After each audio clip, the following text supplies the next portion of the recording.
and your children are turning into mindless looking up to Magellan. I mean, kids, Magellan's a lot cooler than Justin Bieber. He circumnavigated with one ship the entire planet. He was killed by wild natives before they got back to Portugal. And when they got back, there was only... But why?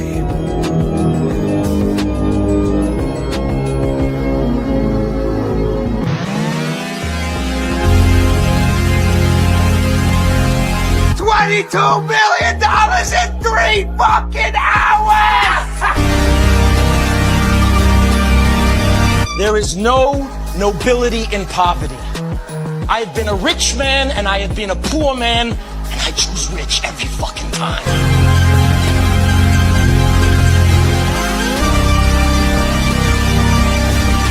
The real question is this: was all this legal?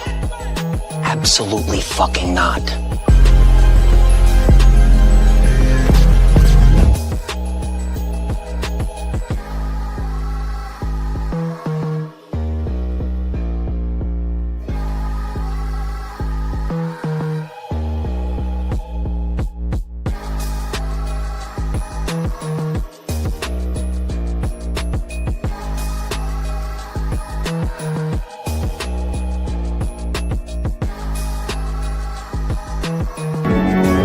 Neither go towards the feeding grounds at the edge of the ice, nor return to the colony.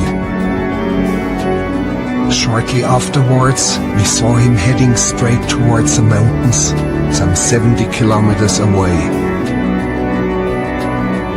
Dr. Ainley explained that even if he caught him and brought him back to the colony, he would immediately head right back for the mountains.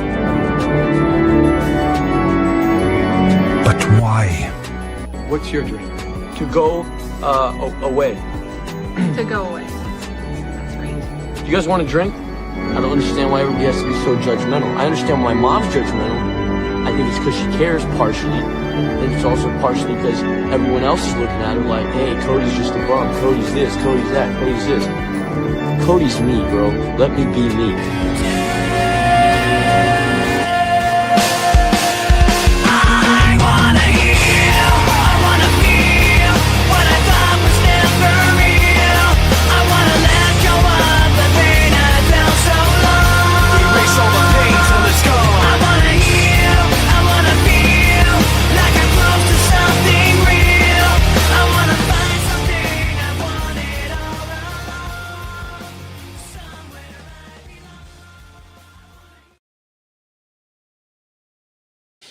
Boys, ladies, gentlemen, we're back. Friday. It's been a week, dude. The markets are picking up. This Monday started off a little bit slow. We're doing it, man. It's Friday. I'm excited. It feels like the markets have been hot.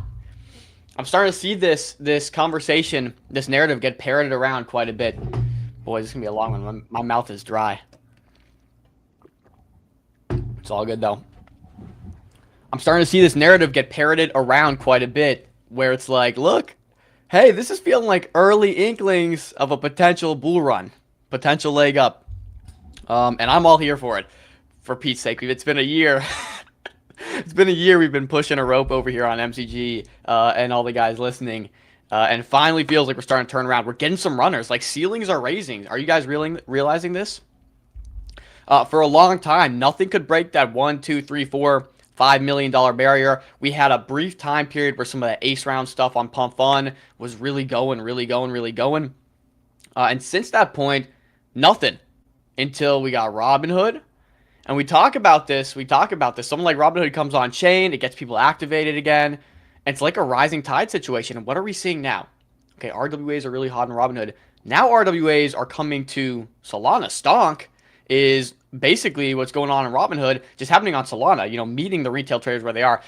If you're a builder, I'll give you some alpha right now if you're a builder. If you're a builder and you see something hot on another chain that hasn't been brought to your chain yet, you just got to fork it and bring it to your chain. Of course, going from EVM to Solana is difficult in terms of like different languages for coding. But you can literally take the playbook you're seeing somewhere else and just apply it to your local chain. And again, Robinhood's big time on the RWAs. We see stock paired tokens, Which, by the way, like, I can't believe we're all surprised about this. This is, like, not the first time we've seen tokens be able to be paired to different things. And I'm bullish stock tokens. I think it's sick. But, like, everyone thinks this is a new primitive that's just, like, what genius spawned this new primitive? It's like, brother, we've had token pairings forever. Like, we've had the virtuals token pairings. Of course, obviously Solana. So, like, this notion of having a token paired to a stock is not new, but it is causing for a bull run, and I'm excited. It's new in the sense that people are actually starting to do it, but it's very exciting nonetheless. Cool stuff happening there. This was happening on Robinhood. Now it's happening on Solana, and ceilings are rising. And I'll just, let me bring Stonk to everybody's attention here, because I'm sitting here looking at a token that's trading at $8 million. $8 million. Which, and a good-looking chart. It's already survived a dip or two. So here, let's pull it up. Yahtzee. Here it is. Yeah, I mean, look at that. I'll even go chill mode. I'll go down here in this little corner. But look at this. I mean, this is a good-looking chart, guys. We had, and this has been launched now. Okay, I actually didn't even realize this has been out for 14 days. It just now picked up steam. It's actually bottomed out to nearly 0 for the longest time. Fascinating. Fascinating to think about that, because there's a lot of tokens on Solana building RWAs that maybe bottomed out at 0 that just haven't gotten their attention cycle flowing to them yet. So that's something to think about. We might have to tap into some of those. If you guys have been watching Solana tickers, Solana pairs, Solana's been doing RWAs since before Robinhood, and there are people that have been building and iterating on this. Let's drop some of those in the chat, and we can cover those maybe at the end of our streams today. With that being said, how are we doing? Woo, my guy. Yeah, we got an exciting one with Uru today. We got 3 exciting guests today we'll be talking to starting at 12:30 here. So we'll get into that. But there's a lot to talk about. Let's do some housekeeping, guys. I want to remind you, we have great sponsors here. Like MetaDAO, like Meteora, who again, we got to update our banner here. But we just want to thank them for keeping the show going. Of course, MetaDAO, the best place for founders to raise and the best place for holders to get true ownership. No one else does these Futardio decision markets, Futard markets, Futarchy, like MetaDAO. They were the first to revolutionize it. Took about a year to get off the ground, and now they're absolutely crushing beyond a doubt. Dividended by SPYX. I'm not sure exactly what you mean. Are you talking about the Stonk token? LBM, what's going on, man? How we feeling? Boys? But yeah, so nonetheless, boys, thanking our sponsors, MetaDAO, thanking Meteora, of course, bringing liquidity on chain. And with that being said, I got a Meteora take for everybody today. Because we're seeing the RWA resurgence here. It's blowing up. It's been blowing up on Solana. Now it's really blowing up in the form of token pairings. Guys,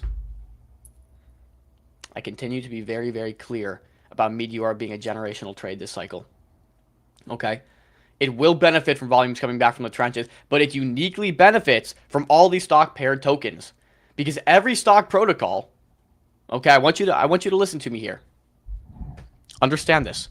Every stock protocol on Solana, for the most part, the large, vast majority, is built using Meteora's liquidity technology. Okay? And so what that means is every pair that runs, every pair that's made on Stonks, every pair that's made on some of these other Stonk paired launch pads, every non-native Solana asset being bridged to Solana is fueled by Meteora's decentralized AMM, by the liquidity providers. Okay? I want you to understand. They're getting a piece of all those fees. So they benefit, number one, from volumes generally going up on tokens. And number two, they benefit from all the new launch pads. They benefit from all the new RWA primitives. Meteora is like the general bet on this whole thing. Mind you, $30 million annualized revenue right now. Before we're starting to see the stock narrative pick up, they're doing $30 million annualized right now. They have anywhere between $25 to $40 million sitting cash in the treasury. Tracking that? They're trading at a $90 million market cap. Okay? Undervalued. I'll maybe get to a rant on that in the future here. With that being said, though, let's do the housekeeping, because we got 141 handsome, beautiful in some cases, pretty in other cases, in Crypto Jones's case, Chads in here for the day, guys. And as you know, is the end of the week, but MTG's here Monday through Friday. So let's talk through the schedule today. Let's do some housekeeping, and we'll get right into it here shortly. Okay, here it is. I'll go a little for you. All right. If you haven't already, I need you guys to do this with me. We're at 13.77 followers. Wow, nearly 14. Again, it's just every day we come on here. It's plus 100 followers, plus 100 followers. It's just insane to see this run up. Almost at 14K. That's gonna be exciting. Really, 15K is gonna be a big milestone. But with that being said, mods ban. Mods, please ban. No. But here, let me actually turn the chat overlay on here while we do this. Okay, so here's what we got to do, guys. We're on the MTG account on Twitter. Mind you, if you like the viewing experience on YouTube or Twitch more, we're also live there, so you can go check that out in the link tree. And if you haven't, like, comment, do all that good stuff over there. But this is what we're doing today. Okay, boom. Today on MTG, we got the schedule. Talking through what's going on. Starting the day off with Uru. 12:30, they're coming in hot. I see the community already in here. Shout out the gang. Shout out the boys. We're talking with them. We got Anon Dev coming on as well with this. We got 10x DGen coming on. We got, Spoobs coming on. So we got 3 gentlemen coming on today to talk through it. Potentially gentlemen. I don't know. Maybe we get the grace of a female in this conversation today. Probably not. Then we got Just Spark Ideas, which is led by Mathis. And this is a really interesting one because you almost have to think, and shout out our sponsors, MetaDAO. It's like you basically get to vote on what goes to market for MetaDAO. So they have maybe 3 or 4 or 5 projects go live. You vote on what you want to see. This then goes to MetaDAO and takes it to market. Again, kind of looking for more clarity on that, but it will be interesting. And then also on the Futardio side, decentralized side of MetaDAO, this is also decentralized. We have Rivo coming on, whose raise is going live right now, which we'll talk about. And of course, notoriously, we've had these raises go live, and they filled up within 10 seconds of going live. So it's exciting. With that being said, we're locked in today. Like, retweet, very simple. Let the people know we're doing it. We're live. And if you really want to get cute with it, you can go down here and like and retweet the main instance as well. Okay, so quote tweet shows who we have on. Main instance is the live stream. Okay. With that being said, we got 5 minutes. I'm going to riff for another 5 minutes, and then I'm going to jump to our people. Notoriously, yesterday, 2 days ago, we talked about the ultimate barbell. Man, oh man. The barbell's been aging well. The barbell was short frong, long pawns. Short frong, long pawns. Okay, of course, frong being an attention token of this whole Uniswap thing. Okay, Uniswap team member launched this. It kind of represents the platform. It's got the lore. Okay, cool. Ultimately, very clearly, I made this very explicitly clear, at the top, $15+ million, I said, this will be a sell the news situation. Like, there's no reason for this to exist outside of the launch of the platform, whether it is a launchpad, whether it is an aggregator. That was very clear. We sold at the top. Also, on the contrary, we said Pons. Okay, so there are 2 sides to this trade. Pons is probably blown out of proportion. The demise of Pons is probably blown out of proportion. They're still doing about 100K in buybacks every day, right? They're still eating up meaningful percentage of supply. Already 25% has been bought back and burned. The demise of Pons has been greatly exaggerated. And so that's why I said here we got this nuke. I think this is leading up to the launch of the Uniswap launchpad. We just got this nuke down here. I'm like, guys, we're trading at $13 million, $14 million on Pons. It's the leading first mover launchpad on Robinhood. Doesn't seem right. This, of course, has been bouncing, and I think that thesis has played out very, very beautifully. So that's the 2 I wanted to talk about. Lastly, before we jump, just got to give you guys a quick take on Stonk. Okay, and here's Stonk, because now we jump over to Solana, and this is getting exciting. If we can get these RWAs on Solana, I think it's about to be a really, really silly season, to say the least. So here's Stonk. It's looking incredibly good. The chart looks great. I want to talk through some. Oh geez. Okay, I got 3 minutes. Do I want to talk through Stonk, or do I want to do the Michael Saylor holder call, Q2 holder call? Ooh, decisions. I'll run through Stonk real quick, guys. Or you know what? I'll keep you guys waiting. I'll prep our next guest who's coming up here. And to prep our next guest, we have to do everybody the disservice, because I saw this yesterday, which means you have to see it too. Okay, so I'm going to do everyone the disservice of playing Michael Saylor's Q2 earnings call remixed. Man, I'll tell you, this guy loves his AI swap. This guy loves AI like no other. Like, to create Stretch, he talked with AI on the planning of it. Good or bad thing? I don't know. To be determined. But let's play this atrocity of a post that Michael Saylor made, because it is actually hilarious. But yeah, I heard it yesterday, so y'all got to hear it too. Good evening, shareholders. The market is pricing fear. I'm pricing Bitcoin.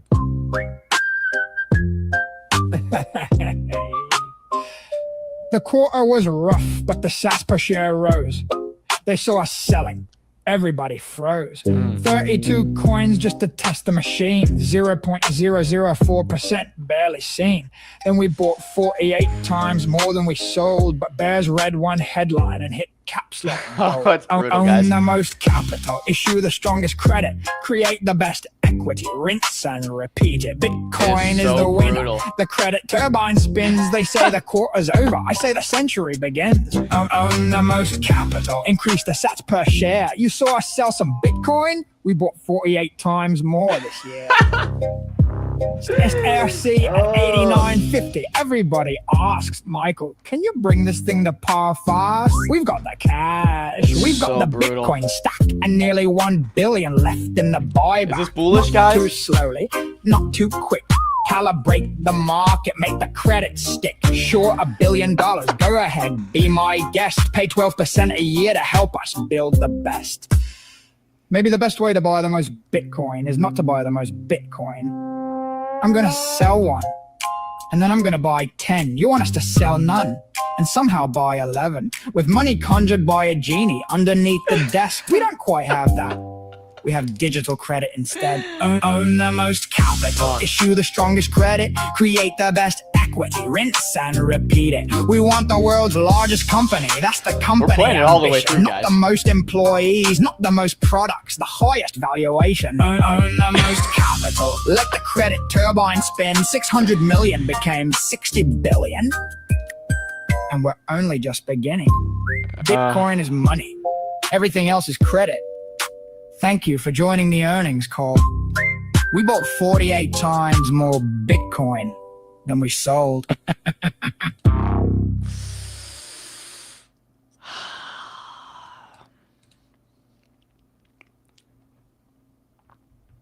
Jeez. Brutality, guys. Is that bottom signal? I don't know if this is a bottom signal or Pico top, dude. It honestly, it looks more Pico top. Like, this is the stuff you see coming in at the top rather than the bottom. But all right, I had to start us there, unfortunately, because I heard it yesterday. It was comedy. It was peak comedy, and I thought you guys should hear it too. Nonetheless, you guys know the drill. We got our first guest coming up. Okay, we got two coming up today. Okay, I didn't know if our boy Anon Dad was going to be joining us. But we got two guests coming up today to talk through Uru. Urufu.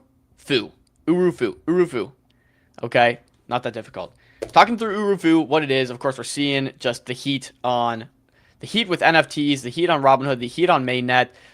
Lots of stuff going on. V4 hooks. We had the conversation yesterday with Programmable about V4 hooks and what they were. Obviously, this is the hottest thing on the block right now. And so I really wanted to have this conversation because I think it's pretty important we understand what V4 hooks are, what they can be used for, how Urufu is using them, and just like kind of get the full scoop and coverage there. So this is going to be a really exciting conversation. I got our two friends in the waiting room here. So we got 10X and Spoobs. Welcome to the show. Oh, 10X got a moving, looks like a moving PFP here. Yeah, it's my VTuber. Love that. How do you like the VTuber, man? You bust it out pretty often? Yeah, well, it's, costs a lot of money, so try to flex when I can. I hear you. We bought a VTuber for Chill, and he has not used it one time. So, yeah, brutal. Maybe you inspire him, though, guys. How are we doing, Spoobs? You with us? Yeah, I'm here. I'm just prepping my rope after listening to that Michael Saylor song. Yeah, I don't blame you, man. That was brutal listen, huh? I don't know, man. You tell me, what is that? Is that top signal, or are we bottomed out after Michael Saylor's Q2 AI slop? 50-50. I don't know. I couldn't tell you. I don't Yeah. want to be the judge of that, but it sounds like bottom, but it could be top. Who knows? Not Yeah. until his next cocaine bust. Say That's again. when. Not until his next cocaine bust will he be then the bottom. That's the bottom, true bottom. Okay. Okay. So waiting on Michael Saylor's cocaine bust, and then we're just full porting. I love it. Gentlemen, I appreciate you guys coming on. Real quick, got to give a shout out to the sponsor, MetaDAO, the best place to raise, the best place for ownership. So check out MetaDAO if you're looking to raise money.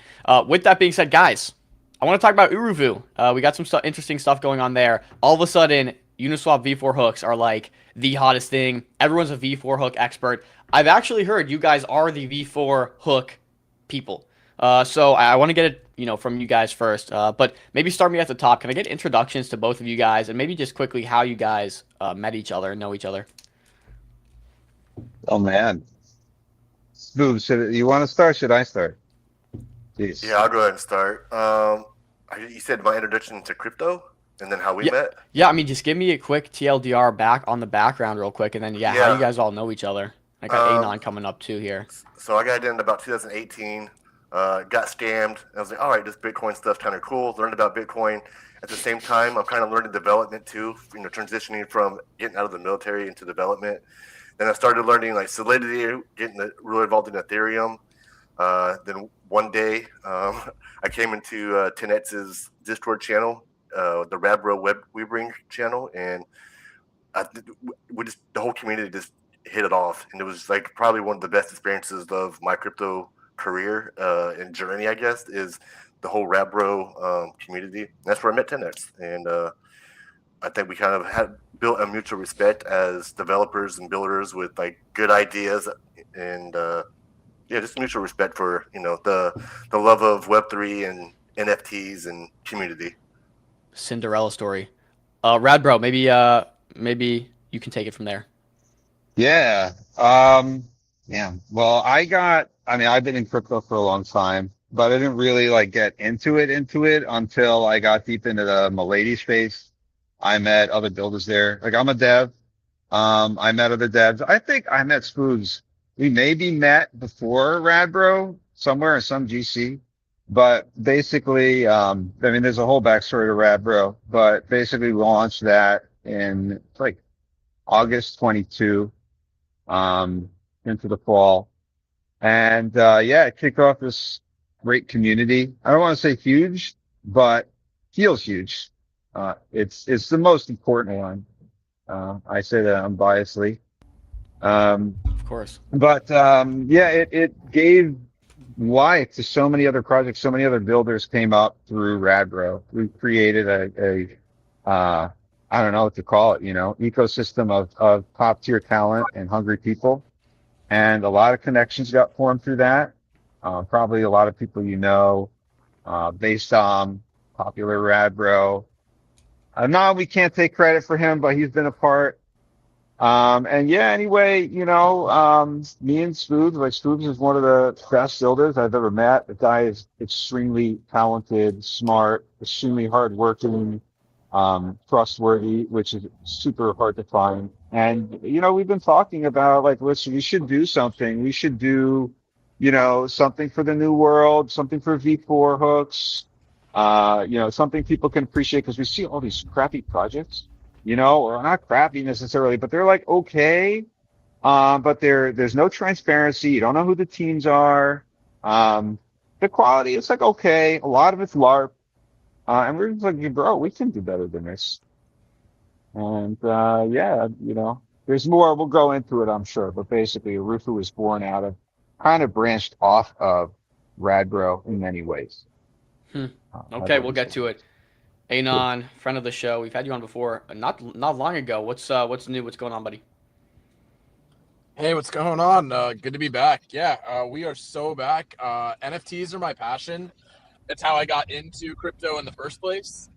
And, so I had a lot of great experiences that I had spoke to last time I was here with NFTs. And I feel like I was just in the right place at the right time. And I took full advantage of it with networking, consulting, advising artists, projects, co-founder, etc. And so when it came to Spoobs and 10X and I, we crossed paths several years ago towards the beginning of the NFT cycle. And then Spoobs, I had heard of him as a dev from just, Milady, Remelia, and, everything surrounding that. But I had never talked to him personally until I saw that his project was dropped in one of the Milady chats, on X. And V4 hooks, right? Like, I've been saying it now for several months since Unipeg came out, and Unipeg being kind of like the first of its kind. I knew that. What's the lore on that? So what exactly is Unipeg for those not familiar? So Unipeg is another V4 hooks project that is just like these pixel unicorns, but there's 3 variables. There's a Genesis collection, a secondary collection, and then fragments or dust. And they're all pulling from the same 10K supply. And so your secondary collection is making the primary collection deflationary. And that was something that I thought was really revolutionary, made a lot of sense, as opposed to like dilution of you have 10K Bored Apes and then 20,000 mutants, right? 20,000 more NFTs to try to manage and, to have demand for sustainably. So V4 hooks and the idea of being able to implement on top of your smart contract, as opposed to having all elements of it just completely immutable, clicked with me right away. I was all in on Unipeg. I still am, actually. And so what happened the first go around with Unipeg was that there were derivatives, there were other projects that started to pop up. And the Unipeg community, a lot of the whales were really negative towards that. They were not receptive, they were not supportive. And as a result, the V4 hooks NFT meta did not take off the way it should. Because let's put it this way, right? If Unipeg is the primitive, it is, the provenance, the earliest precedent. Well, that could be compared relatively to a CryptoPunk, right? And, standard like 10K or, PFP collections around NFTs and ERC 721s. And I said, well, the way that CryptoPunks went, right? They were a free claim in 2017, but they never really broke an ETH until, maybe they broke an ETH, but they never stayed over an ETH until 2021. And that was because of hash masks and Avastars and eventually Bored Ape Yacht Club. And so I said to the Unipeg community, I was like, we need our Bored Ape Yacht Club. We need our Milady. We need our Pudgy Penguin in order for V4 hooks to be more widely understood and accepted, and for people to want to, pursue that meta. Urufu is the Milady of, V4 hooks NFTs, where it has that more schizo, Remelia aesthetic. It clearly has, devs that are core community, to Remelia and Radbro and schizo posters and whatever else. And I knew that something like this was going to come around, and I hold, 5 Milady. It's my PFP right now. Spoob's got the alien on. I used to have one. And so ultimately, it just was a really seamless fit for me to support, because it already was supporting some of my other interests like Unipeg.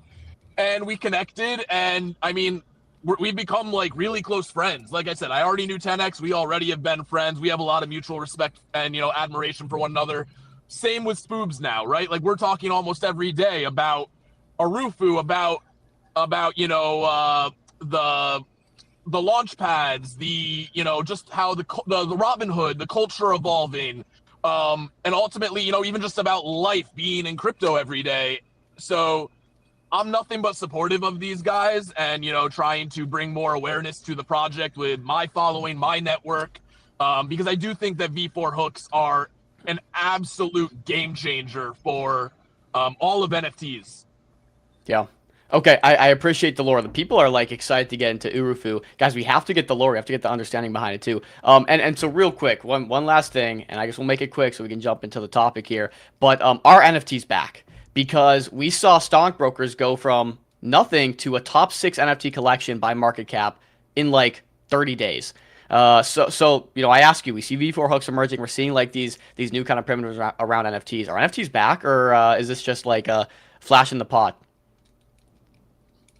I mean, I'll hop in real quick. So I do think that NFTs are back, but that legacy collections are going to be challenged, right?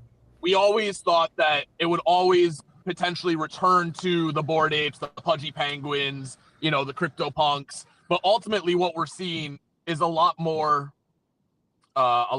attention on things that remind us of DeFi. And I think that is a key distinction from what has been performing well. Chainmancers, right? Went from a free mint, with like whitelist spots that were going for close to $1,000, with middlemen and, Discord and whatever else.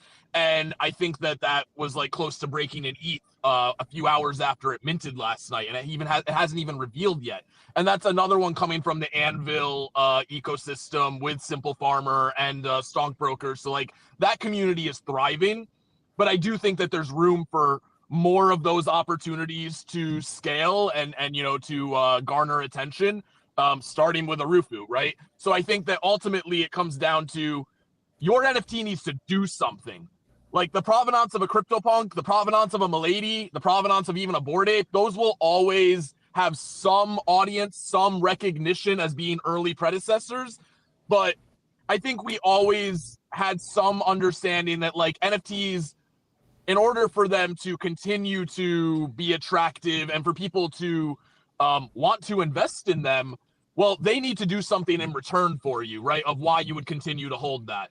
And I think that's what we're seeing with this kind of second go around with NFTs, is more DeFi driven projects, is more game theory.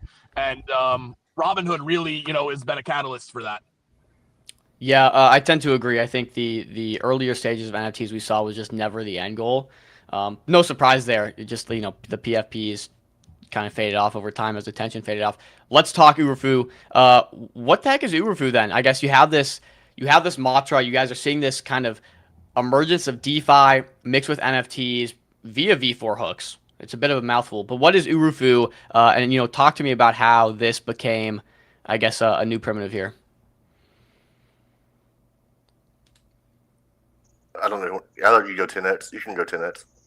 Yeah, sure. All right. So, like I said before, I mean, in my eyes, this really, it's following in the succession of, the DeFi gamified NFTs, meta, which really, I mean, started back, I don't know, 4 or 5 years ago at this point, where, you weren't just buying, a piece of artwork that had provenance or a membership card to a club, but through actually participating in an on-chain game where there was often some kind of yield, some kind of staking. Sometimes, there were punishments. There was like a PvP system in place that rewarded people who were active and followed the game and actually sought ways to compete in it. You know what I mean? Whether it was Ohm or DeFi Kingdoms, Wolf Game, which obviously this game is based directly on. I remember Art Gobblers was a fun mint, kind of flopped a little bit, but the idea was there. We worked with these things, the Radbro mints as well. Radbro also had some of these mechanics where the NFT emitted a token that was then used to mint the NFT. There was a bonding curve. These features, I think, just answering your question about where's the direction, like are NFTs coming back? I think NFTs that have an interrelationship with a token will come back. Because obviously, from last cycle, we see the market really heavily prefers the liquidity of tokens. But at the same time, these NFT collections have stuck around because what better glue is there for a community? You wind up seeing every single one of these tokens eventually do an NFT because the holders need an identity.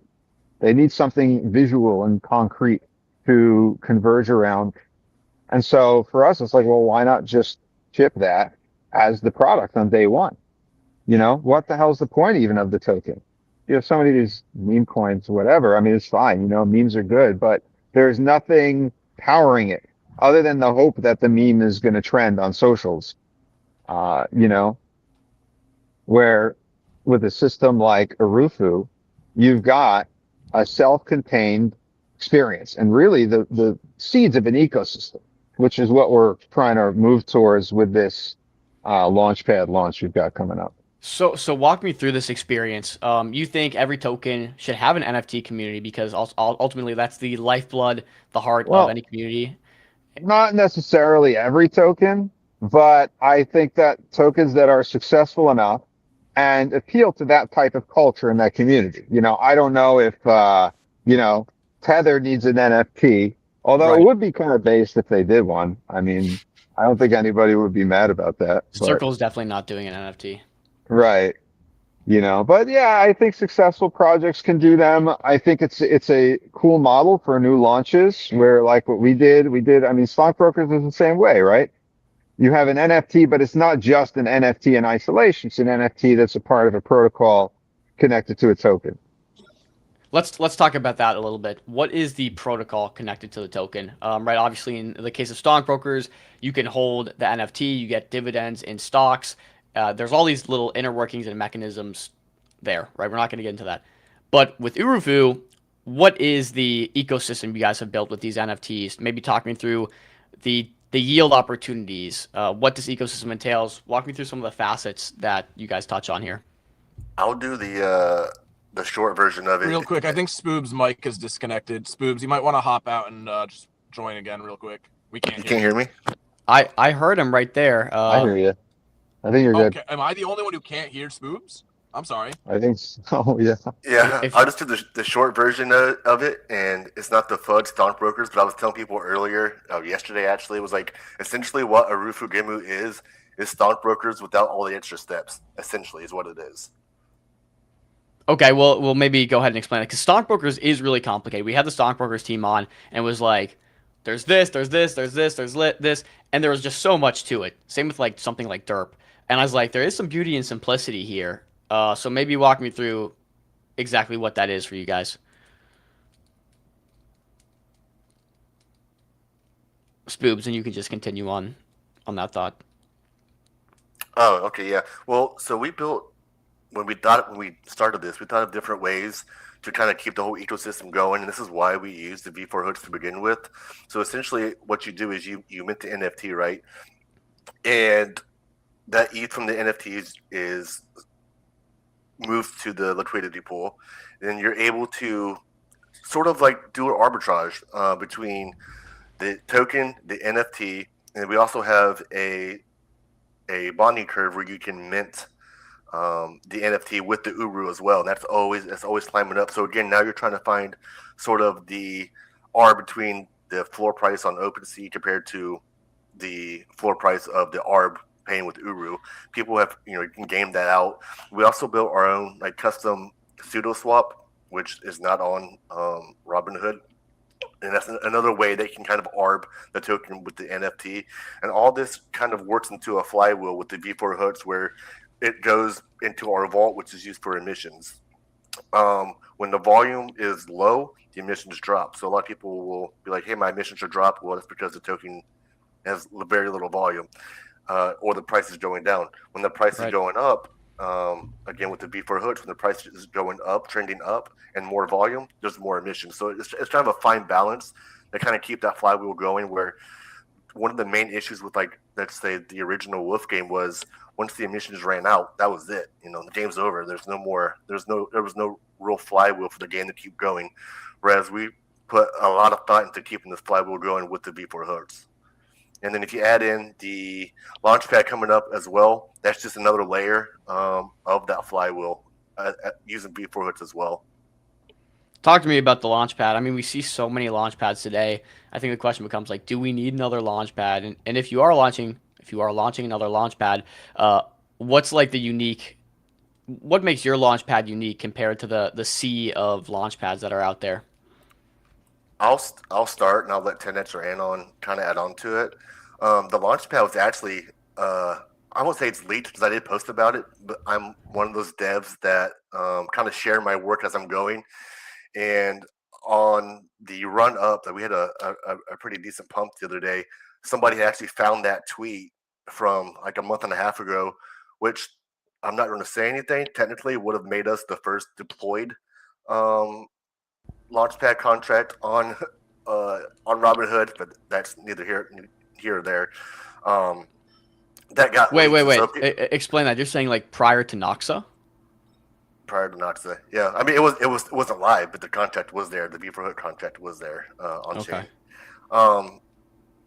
And that tweet, I think you just played it on the screen a few minutes ago. That tweet made its rounds, and people were like, oh, this is the launchpad right here. And what separates us from other launch pads is just kind of the dynamics that we're doing. It's not for everybody. Like people who want to bundle or people who want to mass deploy tokens and just dump right before the bonding curve. That they're not going to use our launchpad. They're not going to like it. They're not going to enjoy it because they can't do those things. And I think one of the better elements that we added to it was the community whitelist for the bonding curve. So let's say you want to launch a token for the viewers of the show. Well, you can create that whitelist from let's say you want, hey, I want to have the Milady community only be able to mint on this curve for 60-70% of the curve. That's all that can do it. For one, right there, you're already blocking out snipers because the snipers aren't on the whitelist to mint, and you're kind of forming a strong community that holds at least 60% of that token from the get go. So there's a balance there. You get what I'm saying? It would be natural, or it would be stronger naturally. And how does whitelisting process work? I mean, maybe there's a Milady community or whatever it might be. You can just blanket whitelist all of those wallets, and then they'll be able to. Now, are they minting an NFT that represents a percentage of the token, or are they minting they're tokens? buying tokens. They're buying tokens from them. So basically, the way it works, Scoops, correct me if I'm wrong, but the idea for the whole launchpad, just to back up a second and reiterate, it's to favor the community. The issue with all these other launch pads, and I can't speak universally, of course, but I think we've seen this with the predominant launch pads, is that they heavily favor the token deployer and insiders. That, insiders basically can gain the launch. It's supposed to look like a fair launch, but they're using bundling and other tactics to, gain control of supply and for the most part dump on people. And the return to player on these platforms is absolutely terrible. So our goal with this is, we come up from the Milady community, from these NFT communities, which are much more community driven, and they center around whitelists and gated access to make sure that the original base of support is strong, that there are people who aren't just going to dump the project. Like you see, with a lot of these Solana, pump fund meme coins, they just get, absolutely destroyed. There's no conviction. So the whitelist is a mechanism to allow that community building and trust building. And the way it works is that basically instead of a whitelist for minting an NFT or minting a fixed set of tokens, it literally just enables you to trade during the first either Spoos, correct me if I'm wrong. I think it should be First hour. First hour, right, exactly. The first hour the token is live, so that you can get this out to your community to be like, hey, everybody, you basically have a guaranteed entry at below a certain point, and if the token is able to bond during that time or whatever, then you've got a nice supply of distribution in your community. They didn't have to compete with snipers. They didn't get failed transaction due to slippage, because some bundles are entering in with thousands of dollars at a time. This would have worked great for us, honestly, if we had this on Solana back in the day. But now that motion is moving to Robinhood, EVM chain, it's much easier to implement this stuff. And it looks great. This is one of the features Yeah, I just want to amplify one more thing because I see that, right, we have the videos playing, the content that Spoobs and other members of the community have been putting together. Sure. So when we're talking about NFTs, I see them as, the community is a buzzword, but it's a really genuine buzzword. And, NFTs are a vessel to symbolize that sort of solidarity with community. And then it's reinforced by content and IP and these things that most all of these meme coins do not give a fuck about, right? Like, they're very surface level. They're very more about the market making. They're more about the pump, just the chart itself. And I think that, like, things that are going to prove to be more sustainable, more enjoyable experiences are going to have more creative content, and the PFP or the NFTs are what reinforces that. I think that one thing that has been missing from the space for a while now is symbolism. When you think of like throughout history, flags, totems, there are these symbols ultimately. I mean, Punk 6529, he has the memes by 6529 as an NFT collection that has been around now for several years. And I'll never forget one of his first articles or one of his first threads on the timeline about what are memes. And he said, the McDonald's Golden Arches, that is a meme. The United States flag, that is a meme. And what it is it's something that when you see it, when you see the culture and the people that gravitate around it, there is more of a linear relationship, right? There is more of an emotional attachment. And so that's ultimately what Arufagemu and, devs like 10x and Spoobs are trying to reinvigorate, re-inspire is community. Yes, I understand that most see it as just a buzzword, but if you reinforce it properly with the IP, with the content, with the symbols, all of a sudden you bring it to life. You make people actually feel a part of something that is greater than themselves, and they want to stay a part of it. Yeah, I will say you guys have a very strong community, and I think it's clear that tokens and token communities have been done very poorly up until this point. Very rarely do I go on and have a team on here or a team that I follow or invest in have just an extremely strong, outstanding community. Although when I have NFT projects up here, it becomes a very clear trend that their communities come through very strong every time. Maybe if I walk this back, because it seems like the Launchpad is something on the roadmap. I'm not going to say a side quest, but it doesn't seem like it's the main product here that I want to kind of continue to focus on a little bit more. But maybe walk me through the process of, how Urufu would work if I wanted to mint an NFT or buy an NFT. What steps would I take? I think walking through the platform would really help kind of hit home for a lot of people on, what the mechanisms are that you guys offer.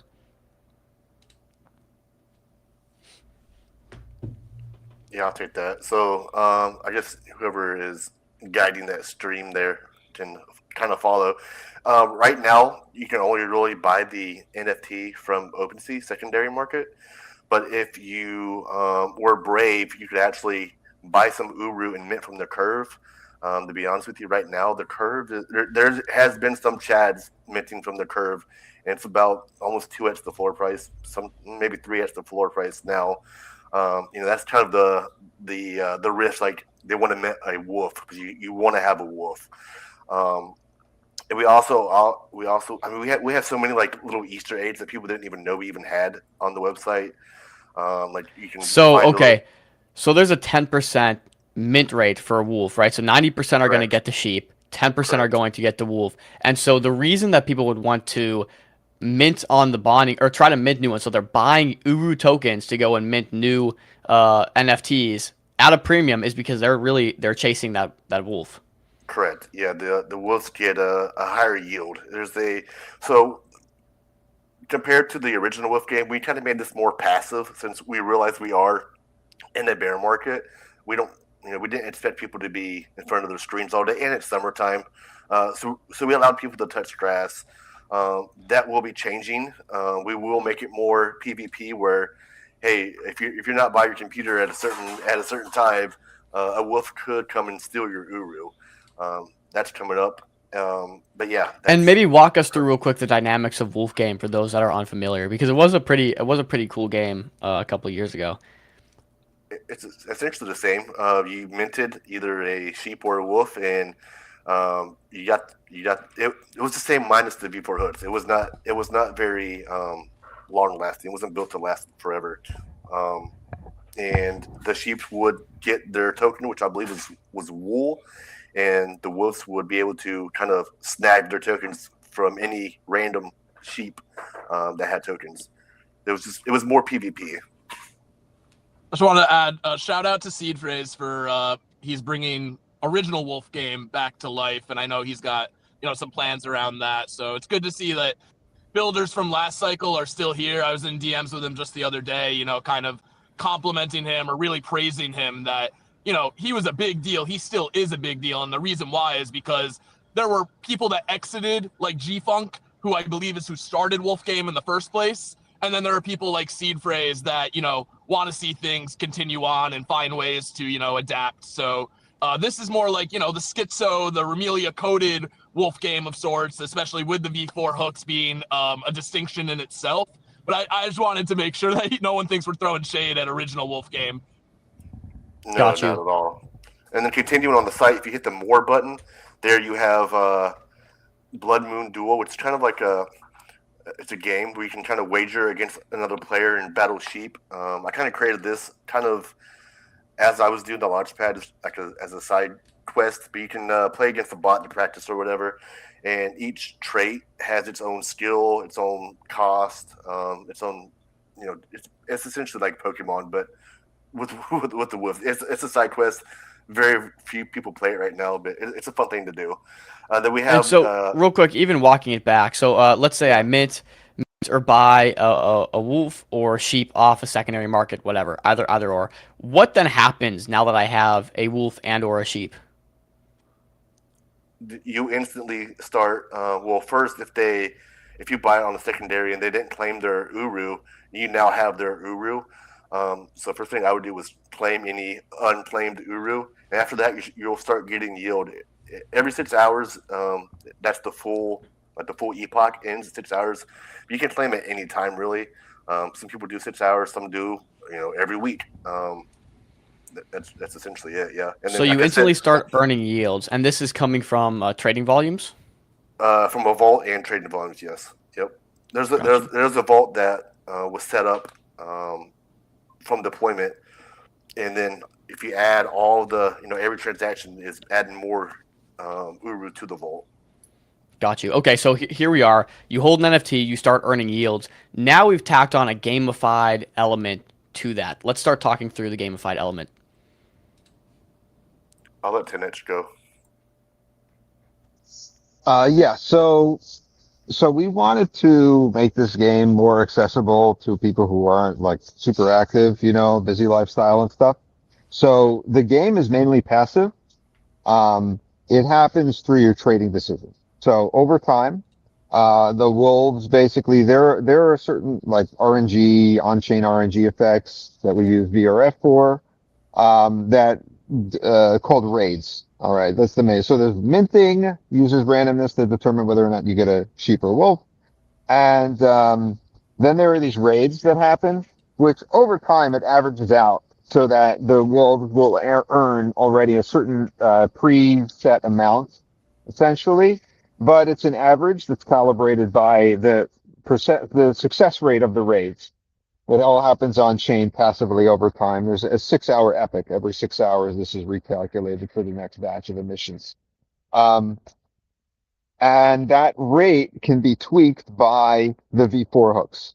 So this is kind of the core of the V4 hooks in our system. We're a V4 project. So we're kind of like if you took the original Wolf game and added V4 hooks to it so that the success rate and the different variables of emissions and so on could be tweaked depending on what was happening. When price is spiking, it benefits the holders. All the holders basically get paid out and we release a bunch of emissions. When everything's dumping or slowing down, then we titrate emissions in, creates a natural incentive for the community to actually work and bag work and keep their emissions going, at least in theory, Like that's all this stuff is. At the end of the day, we are testing theories. It's a very experimental space, especially when you're talking about small projects.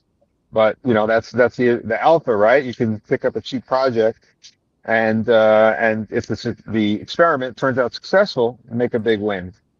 So that's what we're betting on here. Sorry, 10X. I'll say in addition to that, like with the V4 hooks, what 10X is saying is that something I feel has been missing from the space is how do you make it evolve? How do you make it dynamic? How do you make it so people don't just get bored with whatever it is that they have, where it just does the same thing over and over and over again?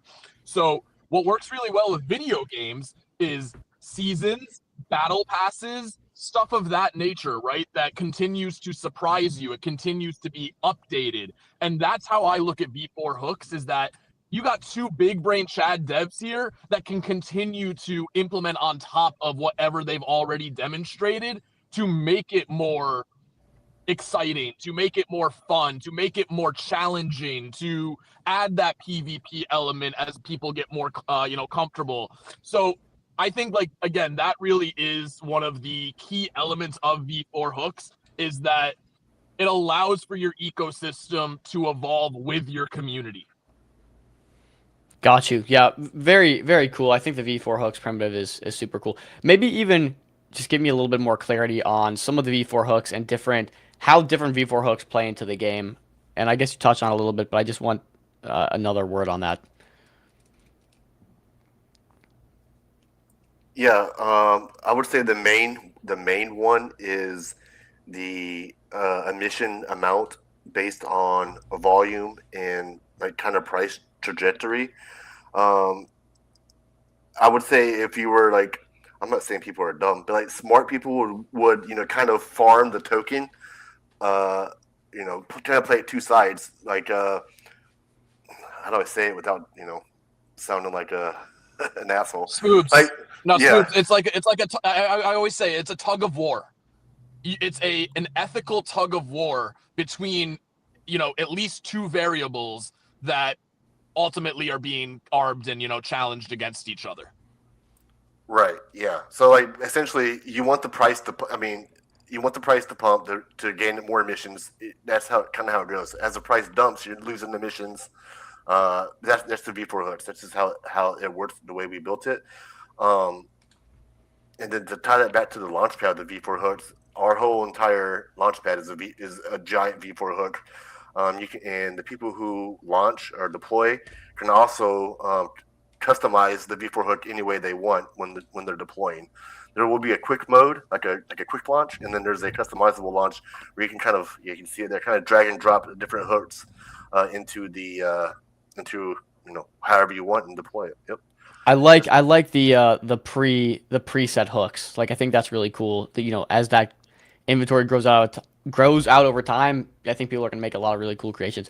Okay, this makes sense. Let's talk and start gearing towards roadmap because we only have a couple minutes left here.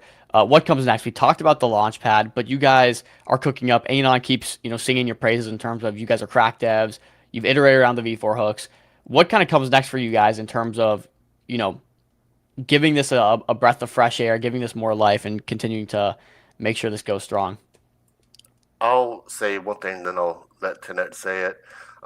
All these things are kind of conjoined together. The Arufu Gimu and the Launchpad they're all part of the same ecosystem. They both benefit each other for NFT holders or token holders. So I would say our main development side would be the Launchpad, and then the PvP aspect of Arufu Gimu, and then a third, which I don't know if Tenet wants to talk about, but we have a roadmap internally in our head and on paper, and kind of started as well to make the whole ecosystem kind of go full circle. I'll let Tenet go from there. Yeah. So, all right. So first stage, you have the NFT, which is kind of like the seed round, right? It gets us our initial community, our initial support, initial bit of funding, so we can roll out the next steps, right? And we took that a few months. All right. Now we're at this point here. We have the Launchpad. Launchpad is kind of like a way of us opening up and inviting our community now to come and build on top of us. You want to build a coin, everybody wants to deploy something, right? There's so many Launchpads. I mean, yes, there's way too many, but it's really all about the quality of the projects it's launching. That's why we've built out all this customization and this cool stuff that I guarantee you nobody else is going to have this. I mean, they may have little slices of it here or there, but we've thought about this stuff way to the ends of the earth. And we've already got some, I want to say esteemed launchers lined up. So that's going to be our next step, right? So it's bringing the Launchpad out, getting quality launches going on, making sure that, our community, we prove out these theses of that a community favored Launchpad, a small guy favored Launchpad, a trader favored Launchpad is better for everyone in the end. We want to see, they've proven out these technologies, see which ones are useful, which ones people want to see more of. So build that out a bit. Long term, this could become its own, like I call it a layer 1.5. right? It would be 2.5, where we're not doing our own chain, but we'll have our whole self-contained ecosystem. We'll do a DEX aggregator. We'll do a wallet. We'll do other apps that basically facilitate the community, because at that point, either the community is going to be successful and, growing into its own, mature ecosystem, just like other projects that have had ecosystems underneath them. We saw it with other, Milady, Apes, where it was all really based around the art and the provenance. But now, we've got technology to go along with it, tooling, apps, Yeah. basically help them grow this thing. Water these guys. There's one Got other you. thing I'll add. So there was a project recently from the TokenWorks incubator, and it's called 10,000 tokens. And 10,000 tokens were 10,000 NFTs. And in order to launch with their launch pad, an ERC20, you needed to hold and then burn one of those tokens. So I see that as an inspiration where that NFT, as of now, does not do anything else other than being, put in the fake world assets, which is also part of TokenWorks. So you see these other ecosystems that are trying things and trying to, as 10x said, keep it in-house, right? And so I actually don't know right this second if that's even provision, but I'm going to lean on these guys heavily to do this, that you shouldn't be allowed to launch a token unless you are an NFT holder. That way there is more alignment. That way there is more, everyone it is that PvE that we're all looking for, right? Yeah. As opposed to getting some randoms coming into your launch pad that have no skin in the game as far as wanting the actual ecosystem and community to thrive. This is how you get alignment, right? This is how you take it to that next level of having more reciprocal incentives between builders and creators, forming, a community, forming an ecosystem that can thrive. Yeah. Agreed, guys. This is our time. We do have to jump to the next guest here. We appreciate you coming on, though. It does seem like NFTs are making a bit of a comeback. The Uniswap V4 hooks makes things very interesting, I think, for NFTs. One question that I actually was curious on myself here is the token. What does the emission schedule look like for the token? Is it unlimited emissions? Are these cut off at some point? Maybe just talk me through briefly, as quick as possible. Is the supply unlimited for the token? No, it's a fixed supply. The emission schedule is set to run out on an average of 6 months, but depending on volume, it can be anywhere between 3 and 9. That's based on an initial, allocated supply that was designed for these emissions. There's also emissions that come from all the volume on basically every aspect of the token. So the trading volume on the LP gets redirected into emissions. The trading volume on the pseudo pool that we have set up gets redirected back to emissions. There's something like that, or 40%, Scoobs knows the number on the launch pad, which gets again directed back to emissions. So, it's designed to be sustainable, and again, by the time we reach that point, that like 6 month mark, we should have. We will have more ways to add value, so that even though the amount of emissions is going down, the value of the tokens will be going up. Got it. I didn't say that. That's a joke. Not financial advice. The sentimental value of the tokens will go up. That I can guarantee. Well, we appreciate you guys, Radbro. I think people like the screen visuals here. So, all right, guys, we appreciate you coming on. We'll talk soon. Keep it up. We'll keep eyes on Urufu and what you guys are building. So excited. Well, appreciate it. Thanks, brother. Appreciate it. All right. Thank you. All right, there it was, boys. That was Urufu. Of course, it just fit the narrative, right? NFTs have been hot. X402, or not X402, V4 hooks have been hot. I do think the implementation of V4 hooks within NFTs makes for some unique DeFi mechanisms that we haven't seen in the past. So it was cool to have that discussion. Obviously, these guys are deep NFT bros. They're here from the NFT days. They're doing their NFT thing. And so there's not a lot of those people that have stuck around, but they have. And it's kind of interesting conversation to see where those people are these days. with that being said, guys, we have our next guest in the waiting room, guys. We got Mathis from Sparks coming up, and Sparks is really interesting because it almost reminds me somewhat of what Adam's doing, over at I'm blanking on the name, Star.fun, right? And so we're seeing basically what happens here is people are launching tokens or launching ideas, I guess you should say, and then they're competing, and basically the winner of that actually gets funded and goes to market. And so I think this is a really interesting idea where you can have a bunch of ideas spawn up. The community gets to decide what the best one is, and then the best one actually gets funded. Now we see this thing come to fruition. And of course, they're using MetaDAO, sponsor of the show, to bring these tokens to life with the ownership aspect. So you actually own the underlying IP, treasury, and flows of the company, which I think is very interesting, guys. So we got Mathis coming up in a second. Without further ado, I'm going to pull up Mathis, but I want to thank our sponsor, MetaDAO, of course, the best place to raise funds, $45 million already raised. So if you're looking to raise, go check out MetaDAO. And if you are a holder who wants rights in tokens, token holder rights, ownership, MetaDAO is the best place and the best tokens you can do for that. So let's get Mathis up here to talk a little bit about Spark and this new idea market that he's kind of built. Hey. Oh, there he is. We got his face. My guy, welcome.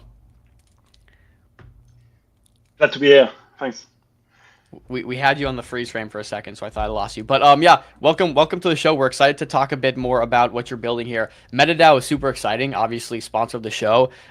We've liked them for a long time, even prior to them sponsoring the show. And I think what you're building is really interesting. When you talk to me a little bit about the Spark idea and just generally ideas kind of going to market, the best ones being voted on, I thought that was really interesting and in line with MetaDAO's mantra, I think, as well. Mathis, maybe give us a quick background on yourself, and we can jump straight into Spark from there. Okay, let's go. I've been in the space in crypto since 5 years, near 6 years now. So it started to be a long run. And I've joined a launchpad on Solana. It was BorgPad. I took the lead of BorgPad 1 year and a half ago, and we were interested into MetaDAO because they were into futarchy, and it was really interesting, a new topic. And then they came into our market, and they came with the solution of their launchpad, and it was like they were fixing many problems within. You raise money for a project, you give them all the treasury, and then after 6 months, they tell you they don't have more money, they haven't launched the token or whatever. So when MetaDAO came into the launchpad industry, it was let's say it was quite hard because we were there and trying to fix this problem, but they came with a really elegant solution.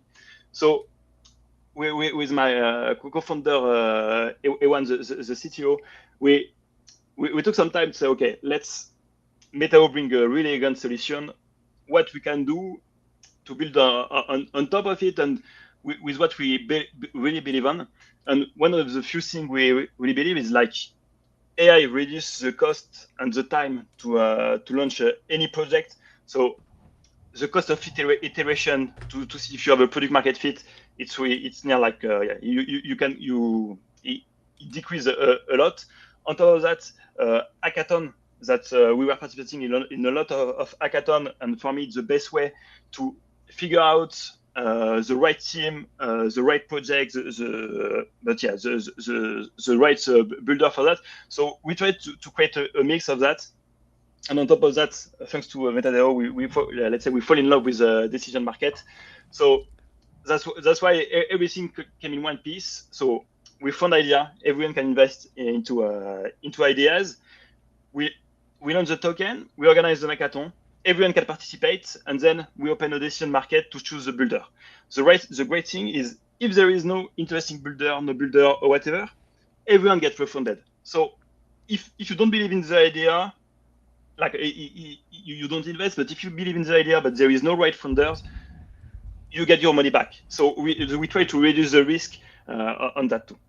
So this is really interesting. It actually seems like a bit of an iteration on Believe. And if you guys think back about a year from now, Believe was like the original launchpad that sparked this ICM run. And they did something really good. Like it was actually bringing Web 2 companies, real businesses on chain. The issue was the alignment was absolutely terrible. So all these guys would make a ton of money off the bonding curve and then basically just leave with 6 figures or 7 figures and never give anything back to the community. Well, of course, MetaDAO came in to fix this, but I think this is kind of like a beautiful right in the middle area where it's like, okay, we're launching ideas, and I'm assuming it's democratized. Anyone can launch an idea. If this idea is good, people can vote on it being good. And now the next step is finding the person to lead this, the operator that's going to take this to market and be the best. If we can't find an operator, everyone gets refunded. But I think this is a really cool iteration on like, man, we're actually bringing ideas to life and pairing really great ideas with really great operators. And then, by the way, holders actually have ownership. Maybe walk me through your thinking there and kind of like, I guess some of the mechanics. We'll walk through how this works step by step. But you just talked about Believe, and what you said, it's like it was the first iteration we did for SPAC. It was 1 year ago now, in August past year, and we were launching same principle, but we were launching on a bonding curve. Much more, everyone calling a bonding curve a fair launch, but I think the kind of metal raise is more a fair launch than a bonding curve. It's not just PvP. And one interesting thing, and I'm pushing for Metao to implement this, but it's not. I don't think they are pushing it live really soon. It's like you said, all the trading fees on Believe were going to the founder, but what I'm pushing is on Metao, the trading fees goes to the treasury. So like that, you can make the treasury make it grow. And we see many projects on Believe, they do 100K in 1 week. Where you need to deliver anything. Yeah. Right. Like, and I think it seemed like a really easy fix for Believe to just step in and say, half the treasury is going to go to a 6-month vest and lock, and if you rug, like that gets distributed to the token holders, even though they might not be made whole. At least they get like a little bit back. But yeah, again, it seems like a very simple solution. I actually do like that a lot. So and that's something. So we've started because it's been more than 7 months now. We are iterating. We launched 5 ideas, and we have all the possibilities. So one of them, we didn't have any great builder, so everyone gets refunded. One of them were shipped, but it was a really small idea, the last one, and the fees component in the treasury. So when we stopped the token, the idea was funded, and on top of that, everyone gets their money back. So that was pretty nice. And the last one we did, it was because we want to align as much as possible with MetaDAO and Futadio ecosystem. So the last one, the winner, got the investment to raise on Futadio, and it was the smallest raise, but it was a successful raise on Futadio last week. It was basket. So yeah. This was the one for 10K, right? Yeah, exactly. So that's the interesting part, because on Futadio, and I'm really bullish for solo founder to launch on Futadio, you can raise a small amount of money. You have a small monthly allowance. If you're from the US, it may be hard with 1K, but from most of the parts on the world, you can have a 1K, 2K monthly allowance that allow you to iterate. And yeah, and this idea, like you can see, it was an idea from Raka, the CEO of Omnipair. So the idea come from him. Okay, very, very cool. Yeah, Crypto Jones brings up a great question in, and maybe if you can slow it down a little bit so people can help understand with the accent. No, you're doing great. I understand. But Crypto Jones has a great question here. He said, it's a good idea, but how do you attract the people trying to bring it to reality? I think he's talking about like the operators. Are you guys taking like a backwards approach in terms of finding great operators? And it's also like a mix, right? How do you find a really good operator? Sometimes they're non-technical versus an operator that is technical that can bring these to life. And I guess it all depends on the idea. But what's your approach on getting these good founders and operators to actually be readily available on the platform if a great idea pops up for them that they want to take over? That's a really great question. And let's say one of the pain points, because on top of that, there is a reality. If you're fighting for your idea, it's much more easier than fighting for the idea of anyone else. So that's why we are moving from a specific idea to a thematic, to a narrative. So let's say we have the plan, but I'm not sure it will be live. But maybe raising for a thematic, for a narrative. So let's say Pokemon TCG, and then the goal is to reach. That's what we've been doing since the beginning. We are DMing everyone one by one and telling them to participate. It's free. Like if they are already building something in this narrative, it's free to participate, and it can be only a win for them. So let's take this example, right? There's a TCG narrative. We'll even take let's take like Cars, for example. Cars launched on Futadio. It's its own TCG, except they're doing Hot Wheels rather than whatever. So let's say you have that idea, right? We're going to launch a Hot Wheels car gotcha machine. The idea gets voted on, people like it. Now do we go and raise on Futardio and then go and look for the operator/founder, or do we find the operator/founder first? So no. So first of all, we raise the money first, and right now we are looking, but to do everything on top of Futardio, we built our own tech, and we were using Omnipair. On top of that, that means you can you can borrow against your token, and you can do leverage on it. But so the first step, there is an idea, and everyone will vote with their money. So you like the idea, you put the money, it gets funded, it's migrate, and the idea is live. And from there, we've been iterating in many different way of doing the hackathon. An open one during 1 week, even physical hackathon. We've been iterating when I was living in network school in Malaysia. But so yeah, so we raise for the idea, the token goes live, and then we organize the hackathon, and then the winner of the hackathon got launched. So he asked for he opened a proposal, or he asked money. So for example, the last one basket, he asked 3K from the treasury. He haven't asked all the treasury, so every builder can come and choose their own, do their own proposal. Okay, so the idea gets launched, and then you have like a hackathon sort of situation to find. Okay, so walk me through a little bit more detail on what that process specifically looks like.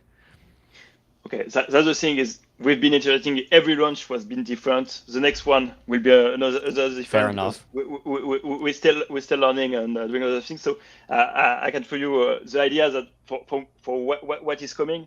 So yeah, so the main one, yeah. So the goal will be to open a hackathon for, I think, 1 to 2 weeks maximum. And that's the interesting part with the liquidation on MetaDAO. It's like in 1 month, we can raise for an idea, we can organize an hackathon. At the end of the month, nothing happened. Everyone get funded. So I think the iteration flywheel, the capital efficiency, and that's the interesting part with MetaDAO mechanism is the iteration, the capital efficiency is much faster. So much more idea can be invested, much more hackathon can be invested. And I think this is a really cool idea, especially if you can get ideas funded and say, hey, if you're willing to take this to market, like we already have the funding, we already have the budget, maybe this is a dream of yours, just go ahead and take the reins, and like we're all on board. I think like that's a really cool premise, excuse me. I think where I struggle to connect is like it's a big, like distribution is going to be the biggest thing for you guys, right? Like how do you go and balance, getting the best operators and founders on board? What's your relationship like with MetaDAO or the Futardio platform? Yeah, maybe just, I guess, talk me through a bit more of your plans there, because I do think, again, even myself, if someone came to me with this amazing idea and I loved it and I'm the person that can take it to market, and by the way, it's already funded, ready to go for me, I just got to execute on it, like I'm probably jumping on that opportunity. So I think it's a really good proposition. It's just how do you get this into the right people's hands and the right operators' hands? There is, yeah. So first of all, on the MetaDAO relationship, I've been to the MetaDAO event in San Francisco. It was a really nice event. Meet a lot of your dad. Had a lot of feedback, so it was very nice. And that's why we've built our own tech, because for many reasons. But the goal right now is to do all the process on top of Futardio. So every idea will be launched there, and then all the process will be on top of that. So that's one of how we can increase the visibility of the launch. On top of that, if we can make it successful, and in September, one of the idea we have is the goal will be 1 week, one idea. So every Monday, everyone can come back. They know there will be another idea. There is no monthly allowance. You can put monthly allowance at $1. So that means like, you can invest. There is basically no risk, or for 1 month your fund are allocated. So that's for the MetaDAO part. So increase and building more and more on top of them, on top of their stack. And on top of that, when I was at high school, I had a really great relationship with some student association in the blockchain industry from France. I don't know if you know School 42, one of the best tech school in France. It's a free school, really nice, but there is a lot of really great developers there. So that's part of the network, and going to events, so going to event partnership with some school. Like I said, I'm bullish on solo founder for small raise.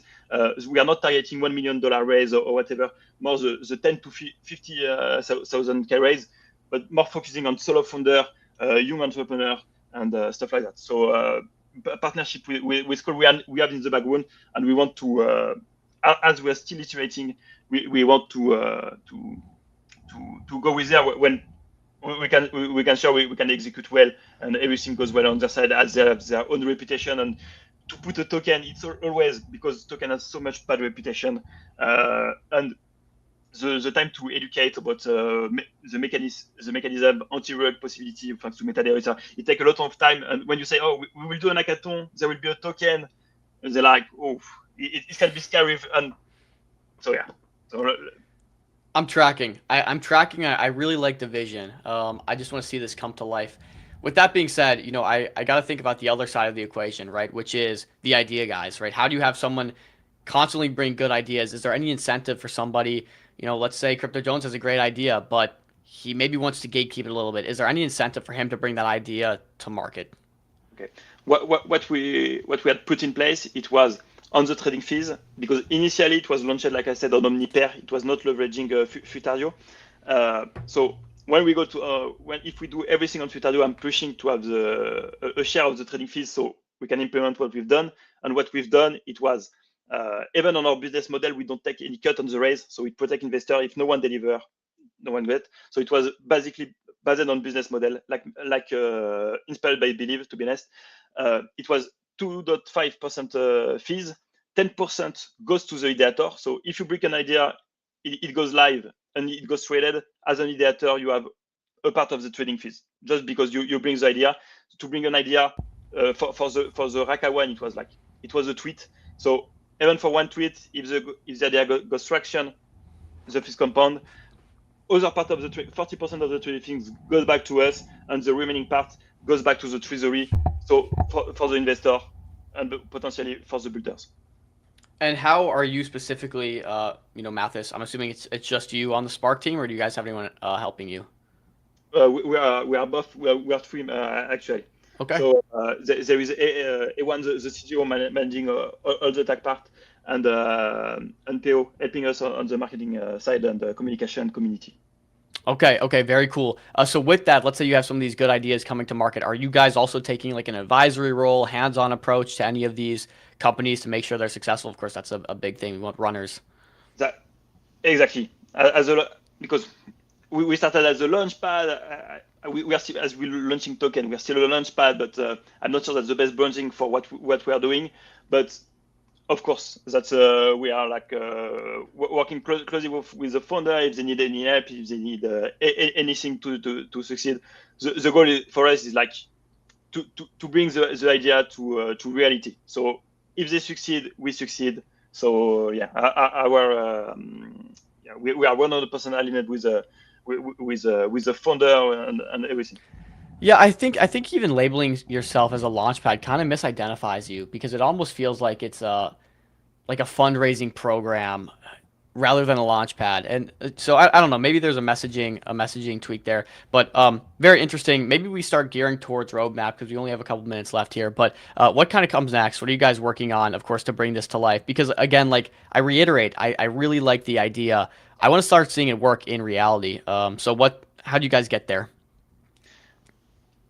So, like I said, the next step is to be more and more aligned with Metadeo and Futario ecosystem.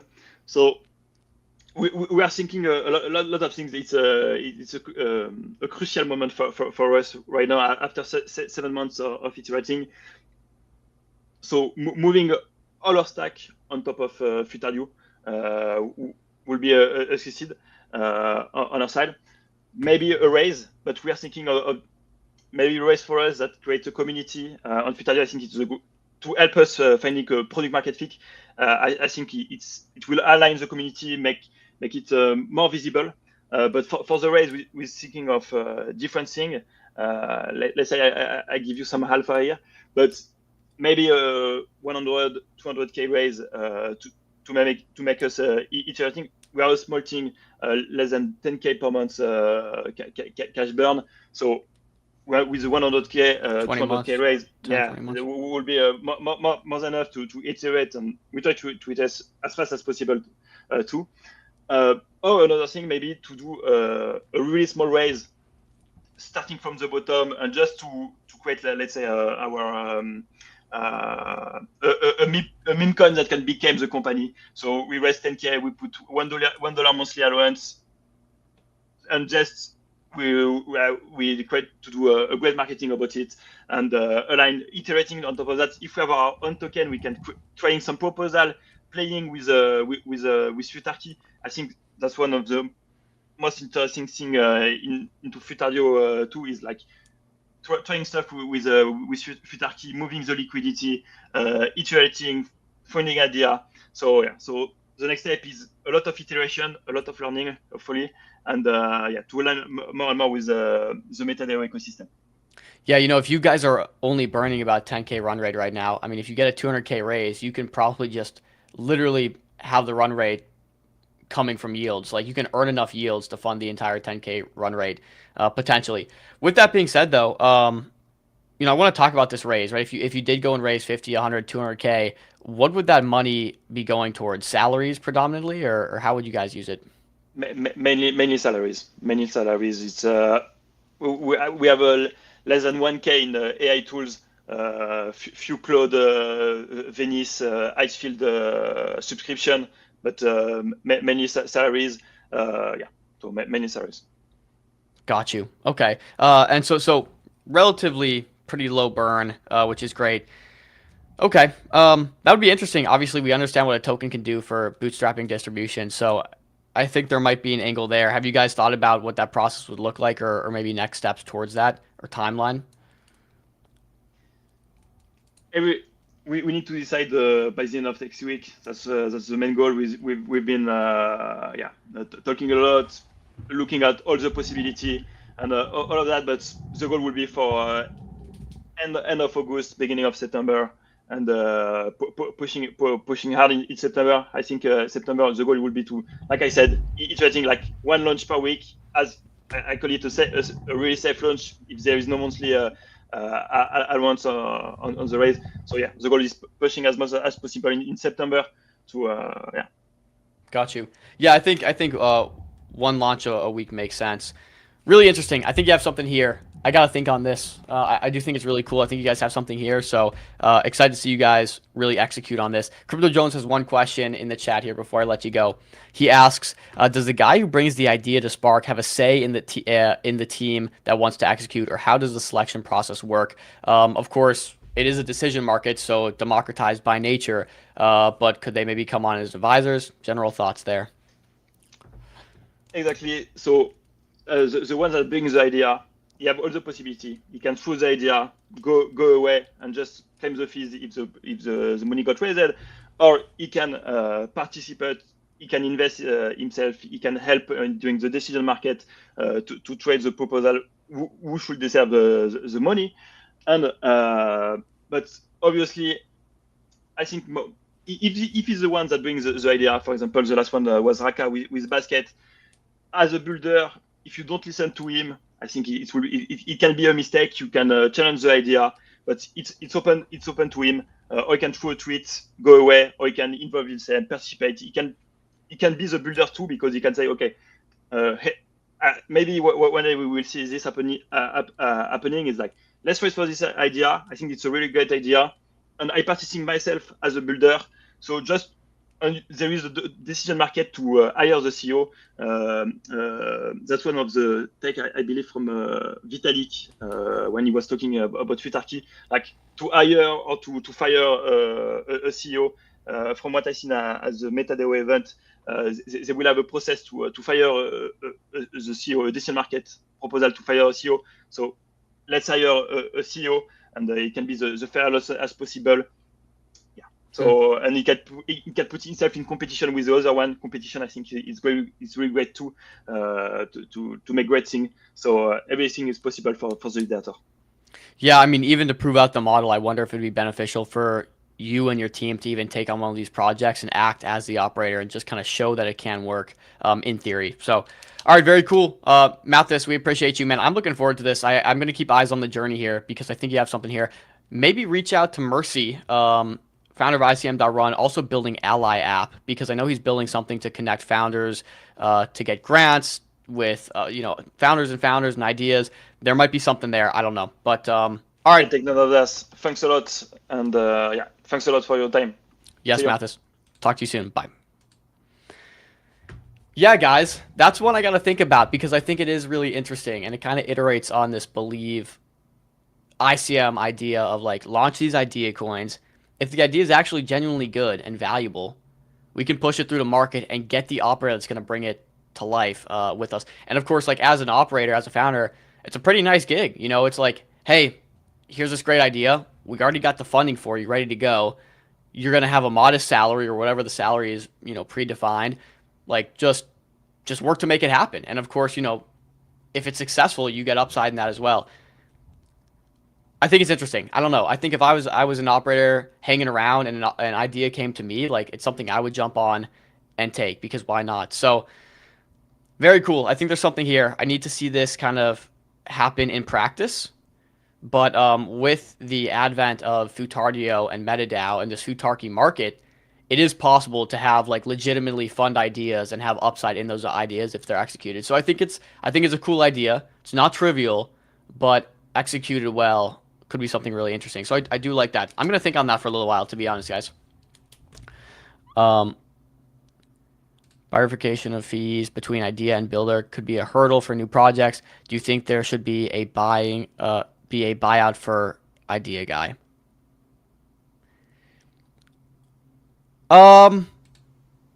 Maybe at some point.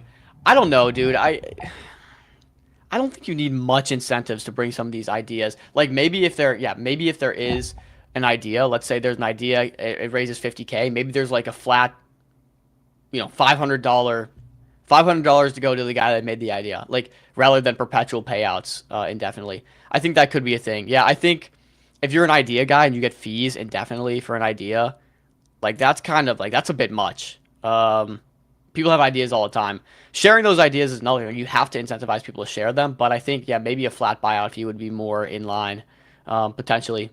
But I'm not sure. Or maybe as the idea develops, if the idea comes to fruition, that person has like tiered payouts.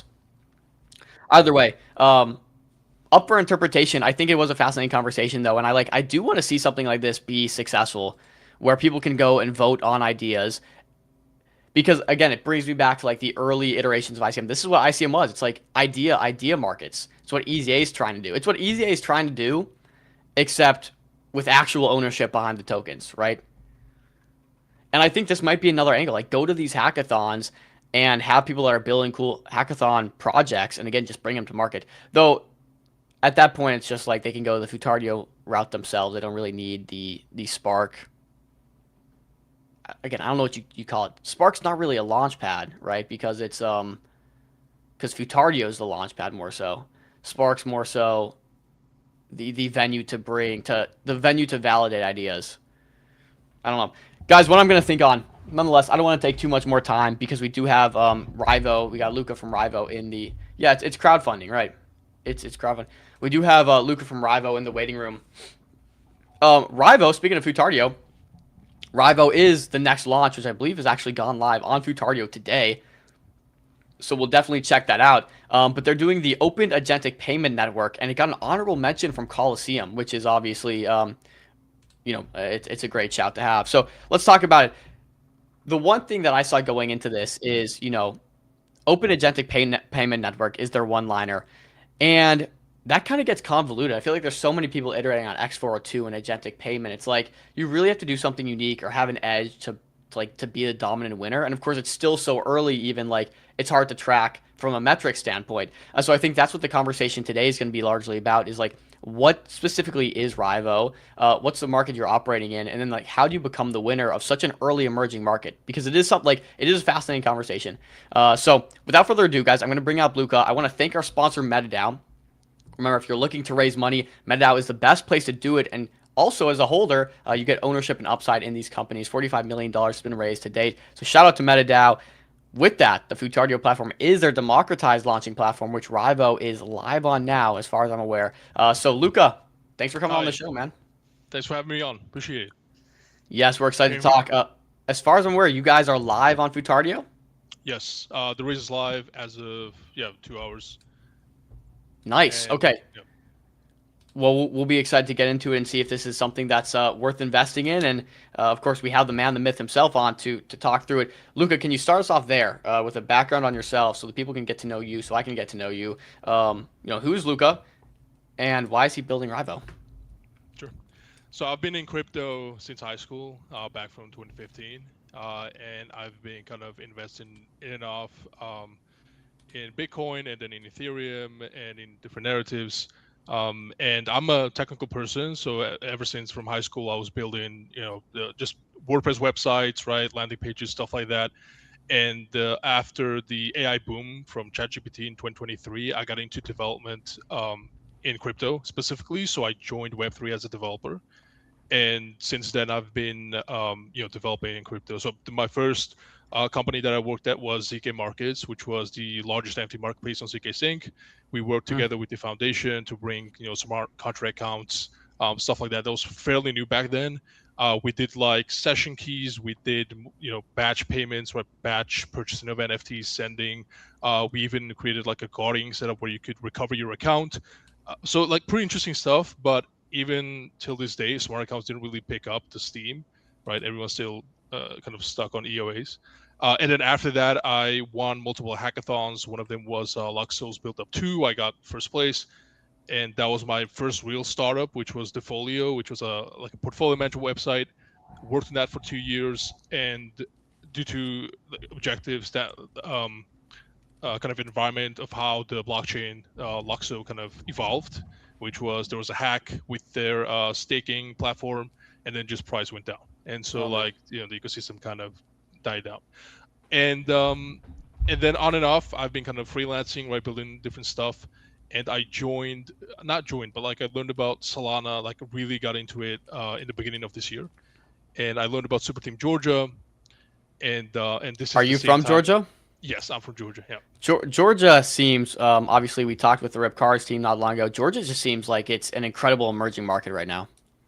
Yeah, we have Rip Cars. We also have Crowdbrain. They were the grand champion of the Coliseum Frontier, right? Wow. And then we also have Tab Markets. They're also Super Team Georgia members. They got accepted into Monkey Foundry. So, and then we have Loyal. One of their team members are Super Team Georgia members. So it's picking up steam. Definitely, we have a lot of interesting founders and projects. I don't know. At some point, I saw like a cool video of like some of the Georgian culture on Instagram. It was a sick video, and I'm like, I want to travel to Georgia based on like the conversations I've had with the Georgian people and like these videos I'm seeing. It looks pretty awesome, incredible to be honest. So maybe that's on my bucket list for a trip I got to take. There you go. Yeah, you're welcome. Like we'll be happy to host, as a super team. That's awesome. Yeah. I learned about Super Team Georgia, and I got accepted as a member. I received funding for Rival Network. Initially, it was called Aegon Protocol. It was an idea born out of the Pump Fun Hackathon, and essentially, as a developer, I learned about X402, and it instantly clicked for me. Because I personally deal with subscriptions, right? Like for example, I use this example all the time. I purchase RPC subscriptions, which cost, let's say on Helios $50, but I only consume $20 worth, right? So I'm losing $30 per month.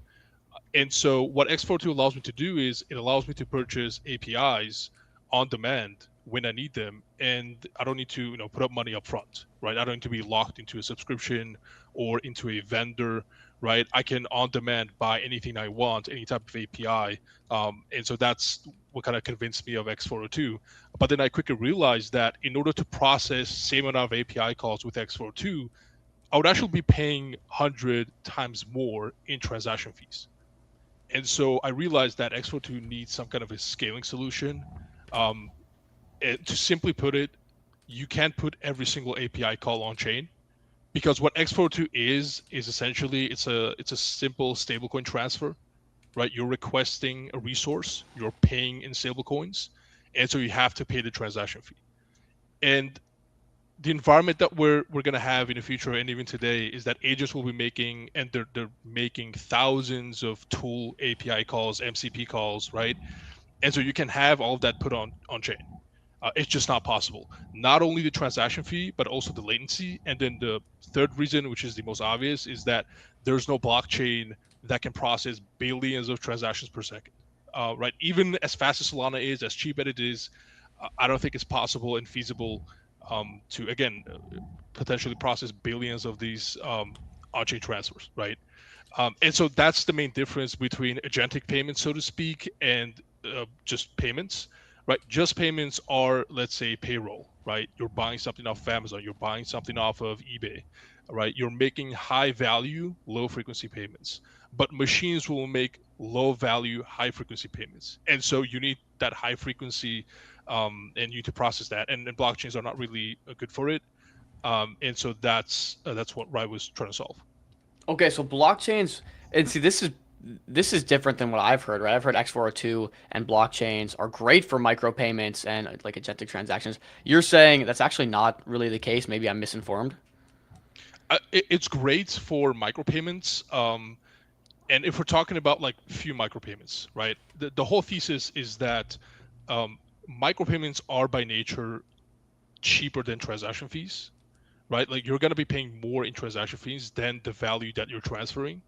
And so it simply does not make sense to pay 10, 100 times more in transaction fees when the underlying thing that you're buying is worth way less. Give me an idea of that value. Is it like 1 cent transactions that are like, it just doesn't economically make sense, or like at what point does it start making sense?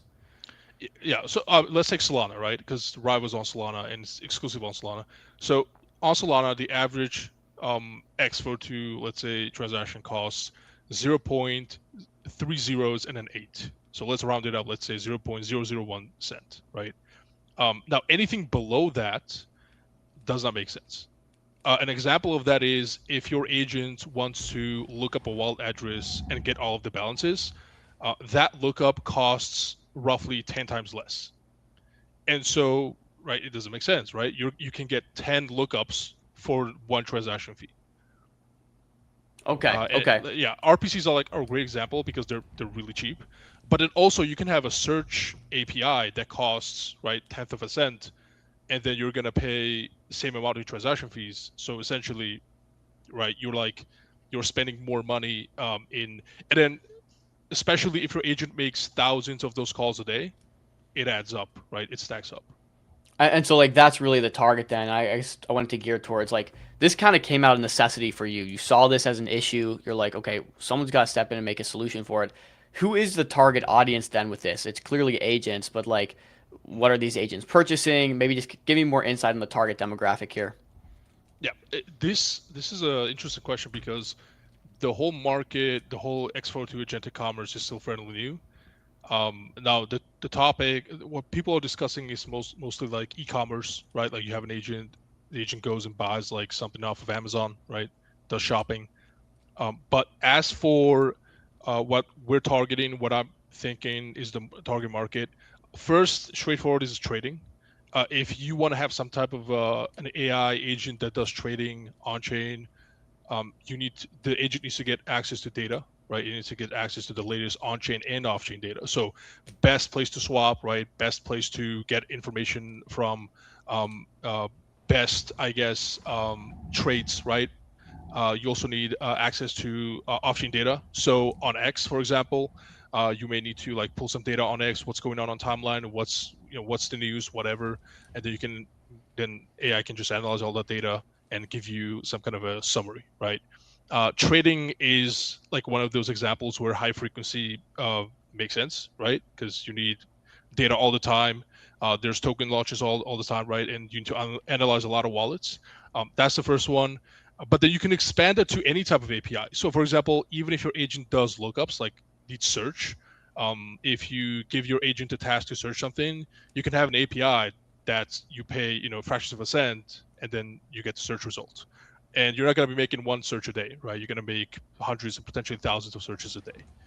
And so the market is fairly new, and we still have to kind of see what the real use cases are.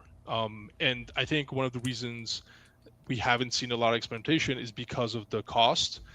If we have some kind of a solution, which is Rivo in this case, that enables these APIs to be bought at scale, we can have a lot more experimentation done with agents and developers. And then we can actually find use cases. No, okay, this is making a ton of sense. So it's really hard to even to have this conversation because it's so early in the cycle of like where we're headed to. So maybe I even walk it back and we talk about that a little bit. Like, what is the direction we're headed in generally in terms of agentic payments, X402? Because again, like we've seen volumes, transactions are very low relative to global payments or whatever you want to call it. So they're relatively low in general. So what is the direction? How big does this get? I guess we think of a total addressable market here. How big does this get? Where are we in 5 years from now, a year from now even, in terms of agentic payments and some of the conversation we're having here? I mean, there are people, I think, from Circle, from Arc, from Tempo, Stripe, like all these big companies.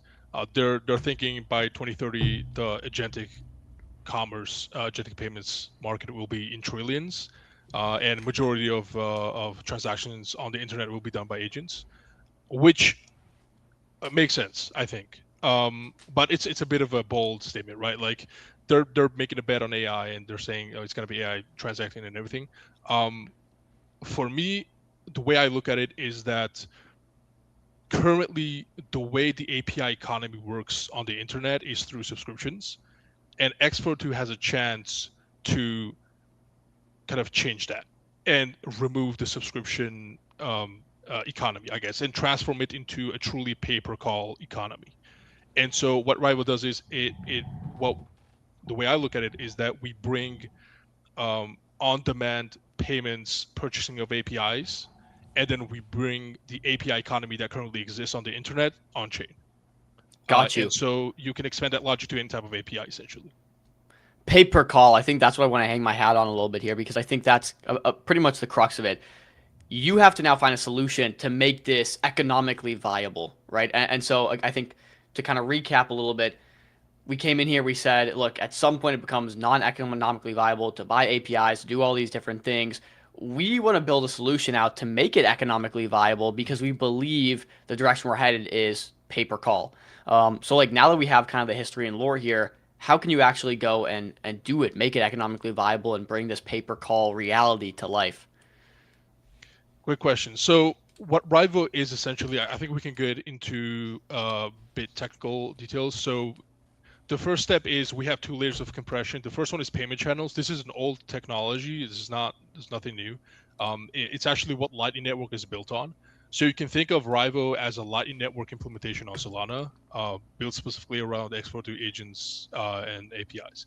So the way it works is that you have a payment channel, which is just a relationship between an agent and a provider, and the agent locks up capital on chain, and then you make tons of as many off-chain payments as you like, right? And those off-chain payments or obligations are backed by on-chain liquidity. But there's an issue with it. Which is that you're now locking up your liquidity with one provider. And so if you want to go to another one, you really can't, right? You have to rescue your liquidity, you have to settle all those obligations, and then you have to go to the next provider. And so what Rivo does is it kind of solves that problem as well. And we use that through the hub model, where there's 2 components. One is the on-chain program that does the actual payment channel implementation and batching of micropayments. And then you have the next layer, which is the payment service provider. And so that's Rivo. instead of locking liquidity with many providers, you lock it with RWA only, and then we act as a gateway to every provider that you might need. And so now we're kind of routing liquidity whatever it needs to go. Now, what's interesting about this is that we are still non-custodial, so we don't really control the funds. You get to decide who you pay, and we simply sign on our end and route the liquidity, and it's all atomic, meaning that we get paid, but then we pay the provider, right? It's not that we get paid and then we might decide not to pay the provider. It all happens in one transaction. And then we have the second layer of batching. So we batch micropayments, but then we also batch settlements of many channels at once. And we do this by the use of RKM network, which is a decentralized compute network built on Solana. And so essentially what we do is we feed all these pending obligations between many parties, and all of those get cleared in a single transaction. And to give an idea, with our benchmarks, we reached a roughly 100x compression. So we can essentially we can settle 100 relationships in one transaction, as opposed to. And that's what gets your costs down to be more manageable, correct? Yes. And that's okay. So you say you get 100 times savings, basically. It's because you're batching Yeah. Am I understanding that? So, I think if you can, maybe I can share my screen. Yeah, definitely share your screen if you'd like. At the bottom there, you can do so. Yep. Or I can scroll through this if it's on the website. I think our pitch deck, I have this on our pitch deck explained pretty well. Got you popped up here. Yeah, do you see it? Yep. Cool. So this is this analysis done on real X42 data. So if agents were to use RWA network over the past, it's now 10 months, but like this is done on the 7-month data.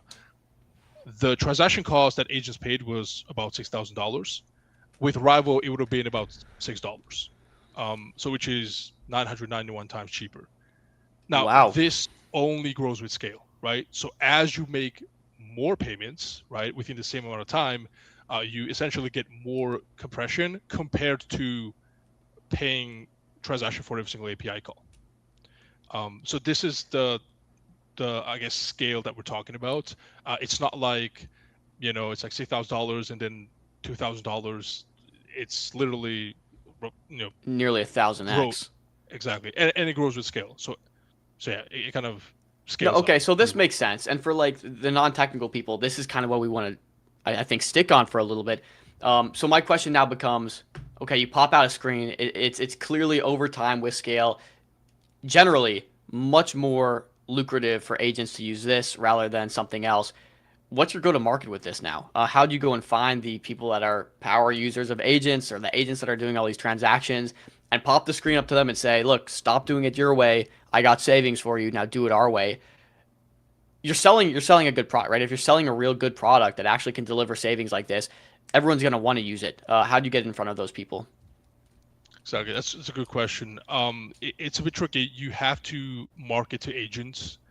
There's really no way to market to agents. Perhaps you can do, one way is SEO, right? You can go SEO when an agent looks up, I want to get, let's say, for example, I had this happen to me before.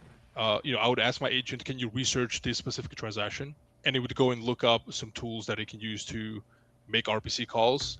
You can plug into that, and an agent can say, okay, well, I can use this rival thing, and then it can investigate and onboard itself. That's one of the ways.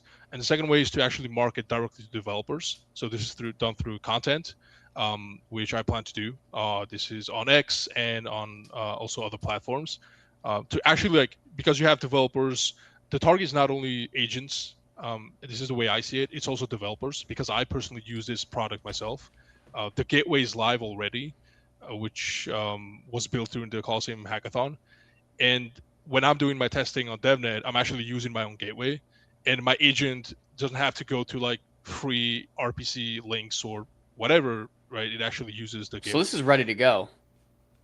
Yeah, currently yes, but it's on DevNet only.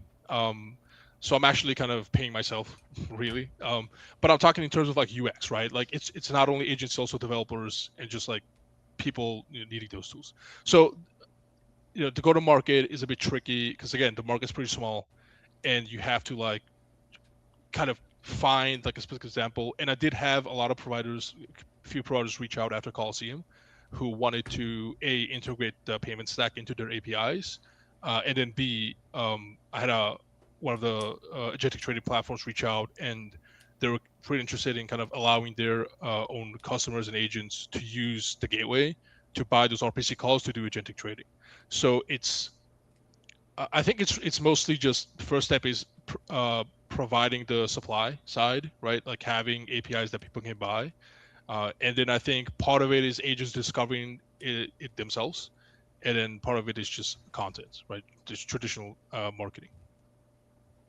Yeah, I mean, it seems like you're very much so building for a future. We know, I think the general crypto investor, less or so with MetaDAO and Futardio, but they're generally pretty short-sighted. And I think you're trying to really get ahead of this market, which I applaud you for. But we know sometimes these things take years, lots of time to really manifest and manufacture into a profitable business. Like you mentioned, the volumes are relatively low right now.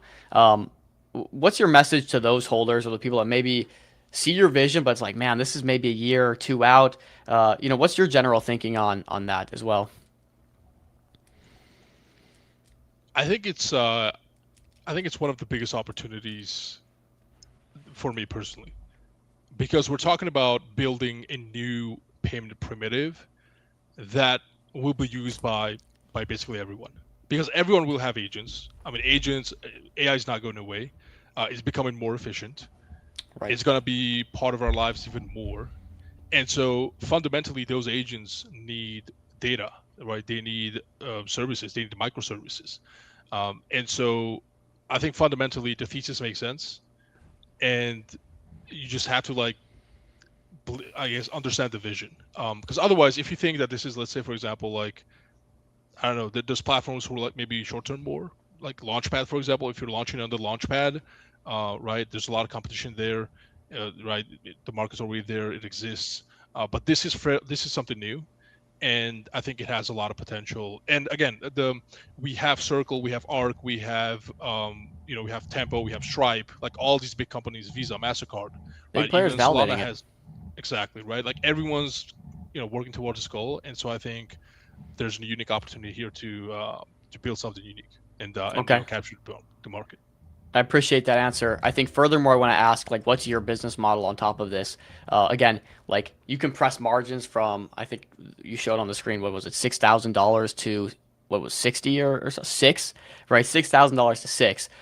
So where do your margins come into this? How do you guys make money? What's your business model? This is actually a great question.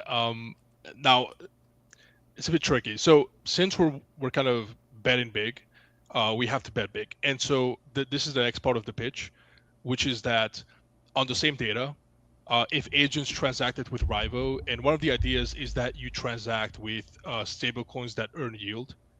And so essentially the idea is that while you have stablecoins locked in the protocol and you're making off-chain payments, the money in the protocol works for you and generates yield. And so on the same data, based on the volume, the agents would have generated additional $13,000 in revenue, right? And so the payment network, we not only reduce the transaction fees, but we introduce yield, which then actually increases the overall value of the network. Now, the tricky thing about this is that you need to first be scale pretty big for this to make sense, because if you offer 4 or 5% APY, we need to take a fee from that, and then the rest goes to the customers and the providers. And then the second part of that is that it introduces risk, and so it needs to be optional, right? Like not everyone, maybe another drift thing, happens. Right. So that's another thing. Yeah, and then this is long term. Let's say, and I'm pretty kind of interested in this because it kind of resembles banks, right? Like you deposit money into a bank and they earn money on your money. So this is kind of the same concept. And then the second one is within our gateway, we can perhaps act as an operator ourselves and resell, for example, allow agents to buy inference, right, per call. And we can add a margin similar to Open Router, which I think they have 5% margins. So that's another source of revenue, essentially reselling, upselling different services. Yeah, I think you stated it pretty perfectly. As you were talking about this, I was literally thinking, it's a bank. I mean, like, yeah, banks are taking money. They're earning more money and paying you, a lot less yield than they're making. And that's just like, it instantly clicked in my mind, and so I'm glad you used that example. Talk to me a little bit about the inference market. We see inference markets popping up quite a bit. I think Crypto Jones even made a comment. Have you considered a partnership with some of the discount inference platforms like UsePod or Surplex? And we're seeing people, of course, take their inference and resell it. And I think we are seeing a lot of agents, in some cases, default to these models that are not so expensive. And so we are seeing pay per call, or we could see an opportunity for pay per call for inference. How are you guys thinking about the inference market? I guess is my long-winded question. Yeah, but like if you were to tell me inference makes sense for Rivo a couple of months back, it didn't, because I would say like it doesn't, because like tokens were expensive, but now we have models like DeepSeek V4, and I'm seeing on X it costs like pennies, right? And so now, as the cost of tokens go down, we need some kind of scaling, because if you purchase inference and the tokens itself cost you, again, less than the transaction fee, you need a scaling solution. And so I think for the past month, I've been thinking about the fact that, well, actually inference might also need the scaling solution. And so the agents themselves, the way it would work is you give an agent a single stablecoin balance, a single wallet with, of course, some guardrails, permissions, etc. And the agent can go and buy any type of model, any type of inference it needs, any type of API, any type of search, right? On demand per call without any lockouts with a provider or a platform. Currently, if you like deposit into Open Router, that money's there, right? It's done. You can't really withdraw it. You really don't have any freedom. Even though they have a lot of models, maybe there's something they don't have that you want. As for Surplus and UsePod, I haven't looked into it, to be honest, but I'll definitely check it out and see about that. Which I think Same idea. Yeah, okay, gotcha. But you said it's about reselling unused inference? Or? Yeah, so them specifically, these people will either have inference. It doesn't really matter how they get it. For example, Venice is how it started. I'm not sure if you're familiar with Venice and VVV. Yeah.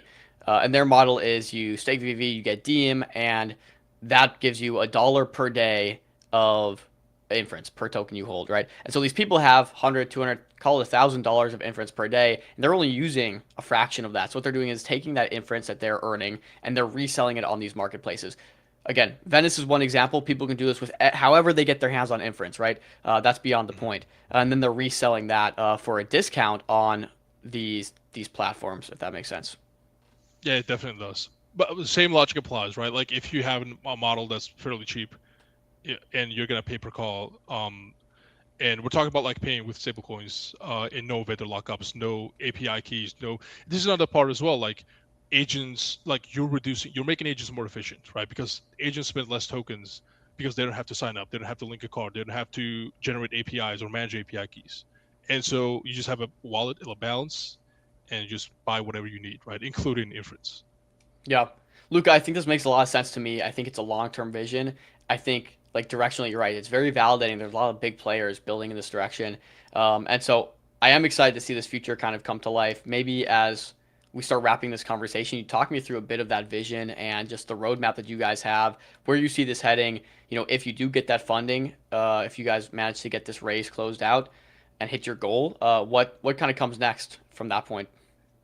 Yeah, so I have, even though if the race doesn't go well, or if it does, doesn't really matter. The product goes on mainnet this month in August, Nice. and the first product will be the RPC aggregator, which is I think we'll try to see if we can find PMF with it, if there's any trading tools and trading bots, trading agents that might need it. That's the first thing. The next step is, of course, adding inference to it, which is for the next month, which is September. And then after that, I think it's a period for Coliseum hackathon. So we'll, of course, be participating again because we got honorable mention.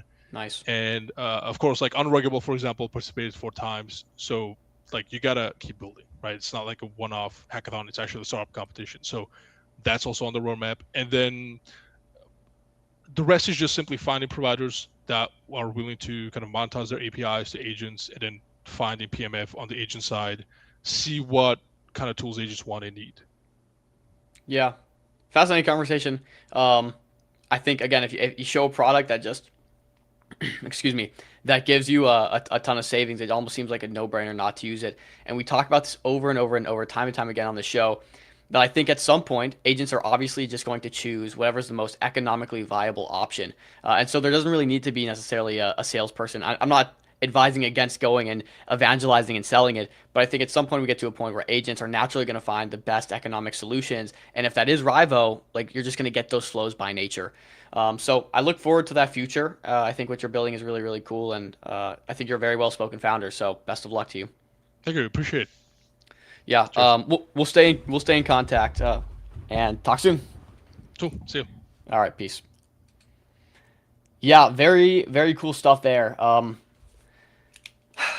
It's such a vision-based thing. You have to kind of get behind this thesis and be able to rock out with it for the long term, because again, like, there are very little volumes actually happening right now. These are very much so people building for the future.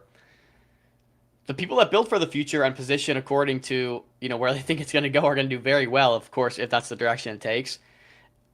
Yeah, I think he's got a cool product. I want to see this in practice, right? I want to see other people outside of himself using this and, like, showing those savings, right? Because it's one thing to see it, I think, on a pitch deck, of course, and it's another thing to see it actually in practice. And so I always like to see it, in practice. Are we actually seeing people getting those savings that were advertised? If that is the case, like, again, it seems like a good product. So, really cool conversation. I think just the agentic world is crazy to think about. So, really cool stuff, guys. I got a few things to talk about.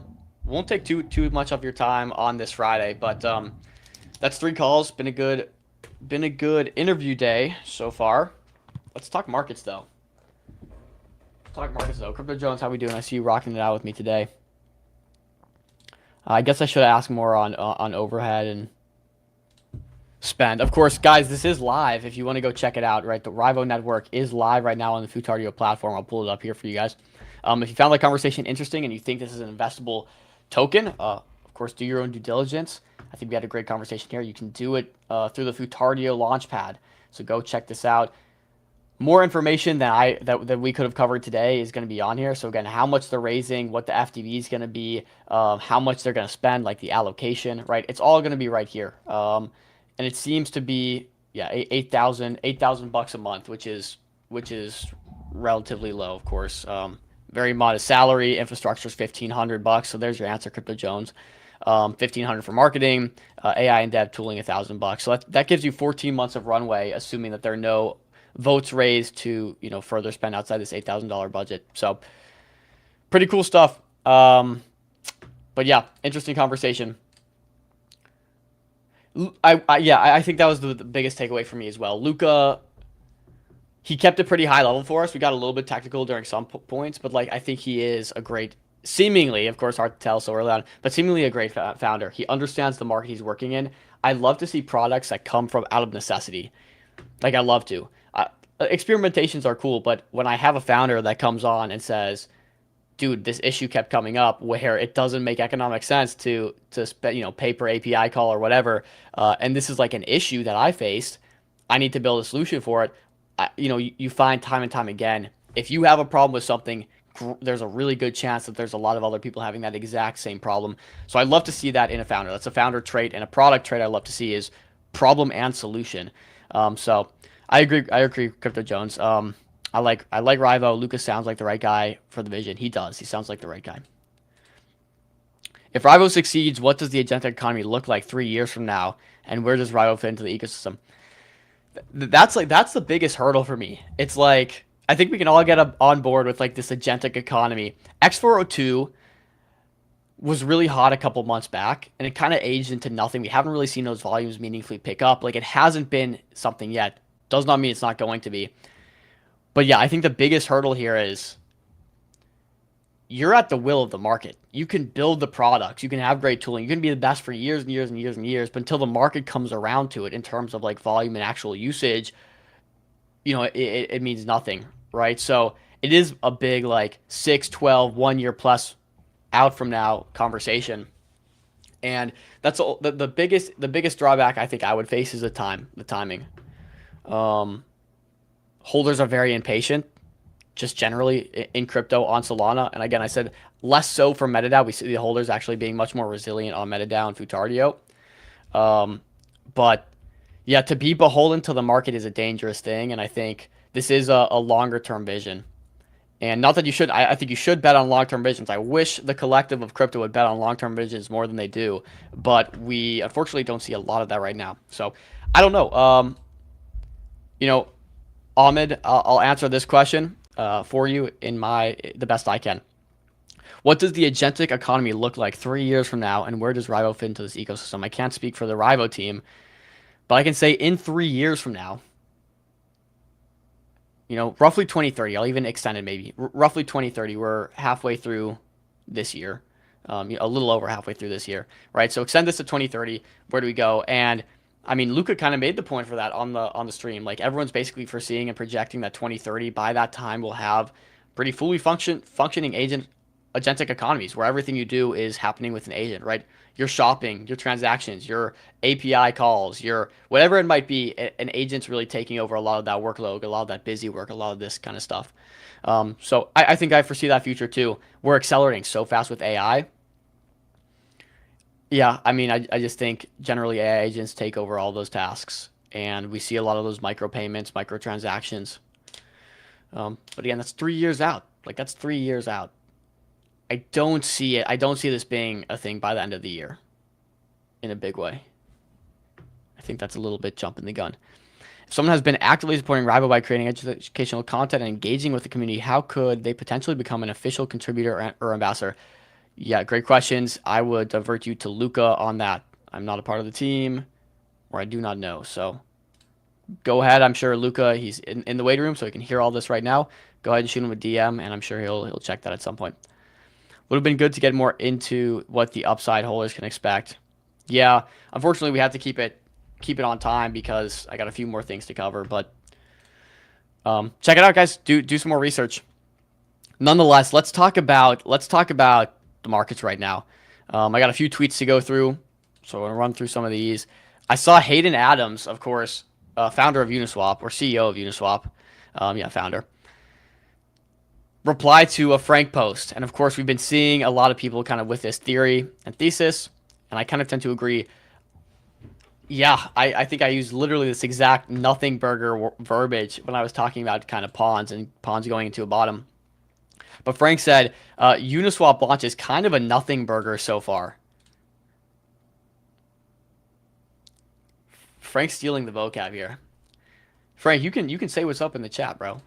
Like, that's cool. You don't have to be all, mysterious. Frank says, well, Uniswap Launchpad is kind of a nothing burger so far. Launchpad are commodities now, and the only differentiator is marketing.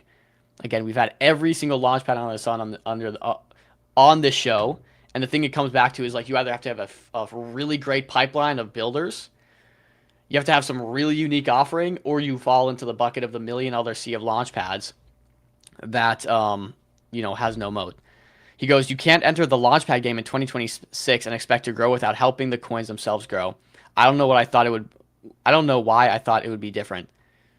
Yeah, I don't know why you thought it would be different either, Frank, to be honest. But Uniswap, another Launchpad. My biggest critique and gripe with Uniswap when they launched was Uniswap can't really cater to the culture that the crypto trenches want. And so much so, first mover advantage is like the big thing, which is why when Noxa was the first Launchpad on Robinhood, and I got burnt by it, I put a lot of money into Noxa. Again, it was at like $7-8 million market cap. Would have easily been 40-50 million like Pons ended up running to. So I'm salty about that. Very salty about that. Not going to get into it again because I've already expressed it so many times. But the first mover advantage for Launchpads is so important these days on new chains specifically because no one has a moat. They're just forking pump fun. It's just a bonding curve. So it's whoever has the most volume at the start becomes the name brand Launchpad. First mover gets all the attention. Uniswap is no different. And I feared that Uniswap would not be able to cater to the culture of the trenches, right? Because Uniswap's not going to go out and crime up coins or bull post random memes on its Launchpad. They have a reputation to uphold. They can't really do that. Pons, on the other hand, can go to each of its ecosystem tokens and support them and help them. Not saying it's over for Uniswap, but again, largely the thesis was Uniswap's a nothing burger. Pons has priced this in pretty much. Before the announcement, it priced in the worst, and now it's time to bounce. Again, I've already kind of tooted my horn on this call. The barbell we talked about at the start of the stream, and we talked about the other day. But this is exactly what's happening. Exactly what's happening. So yeah, I wouldn't worry too much about Uniswap.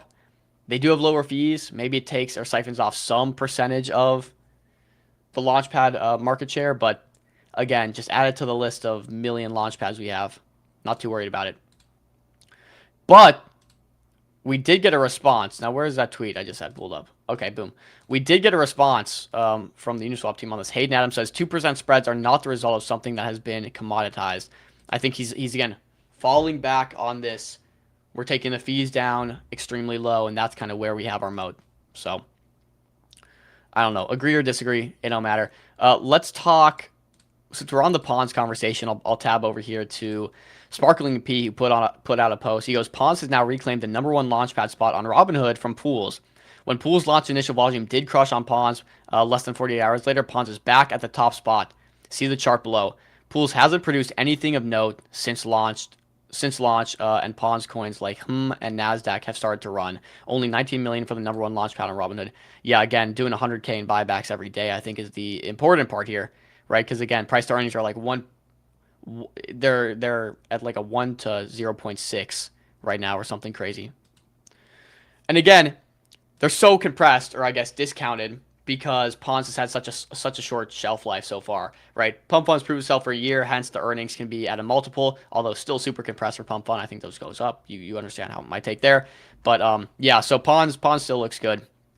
Again, back on top. You know, you don't have to mid-curve it, right? Back on top.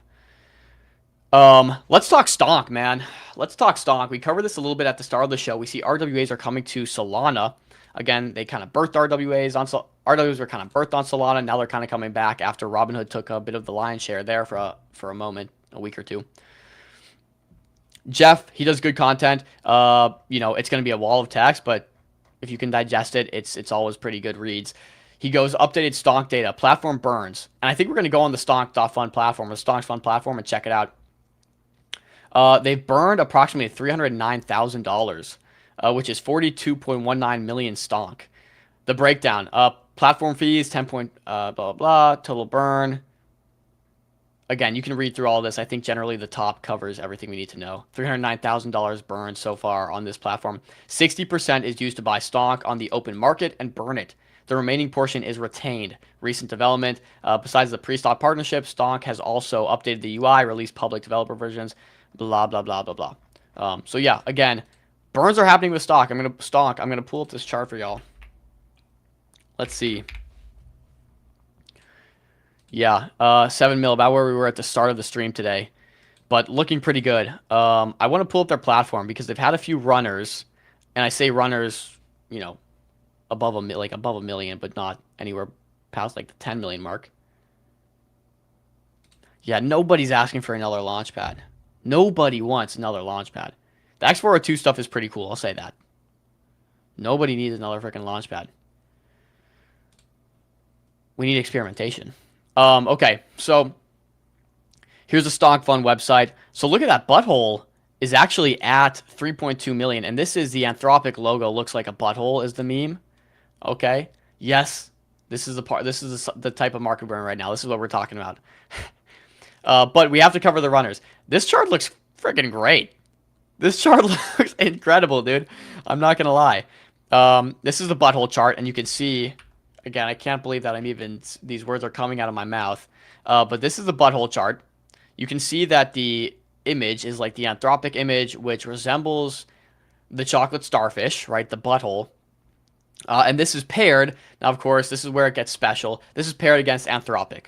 Okay, of course, Anthropic, the parent company. So, it's a meme paired with Anthropic, which is interesting because this is not an equity. This is a private equity. So now what we're doing is pairing tokens, RWA tokens, with private companies, which I actually made a specific tweet about. Now that I think about it, on my account not long ago, I said like whoever can do the RWA stuff with private equities on Solana is gonna crush. And I'm gonna fact check myself now because I'm sitting here, the Oracle. What would I have said in that tweet? First to bring. I'm just gonna start. We'll see. I might have trouble finding this one.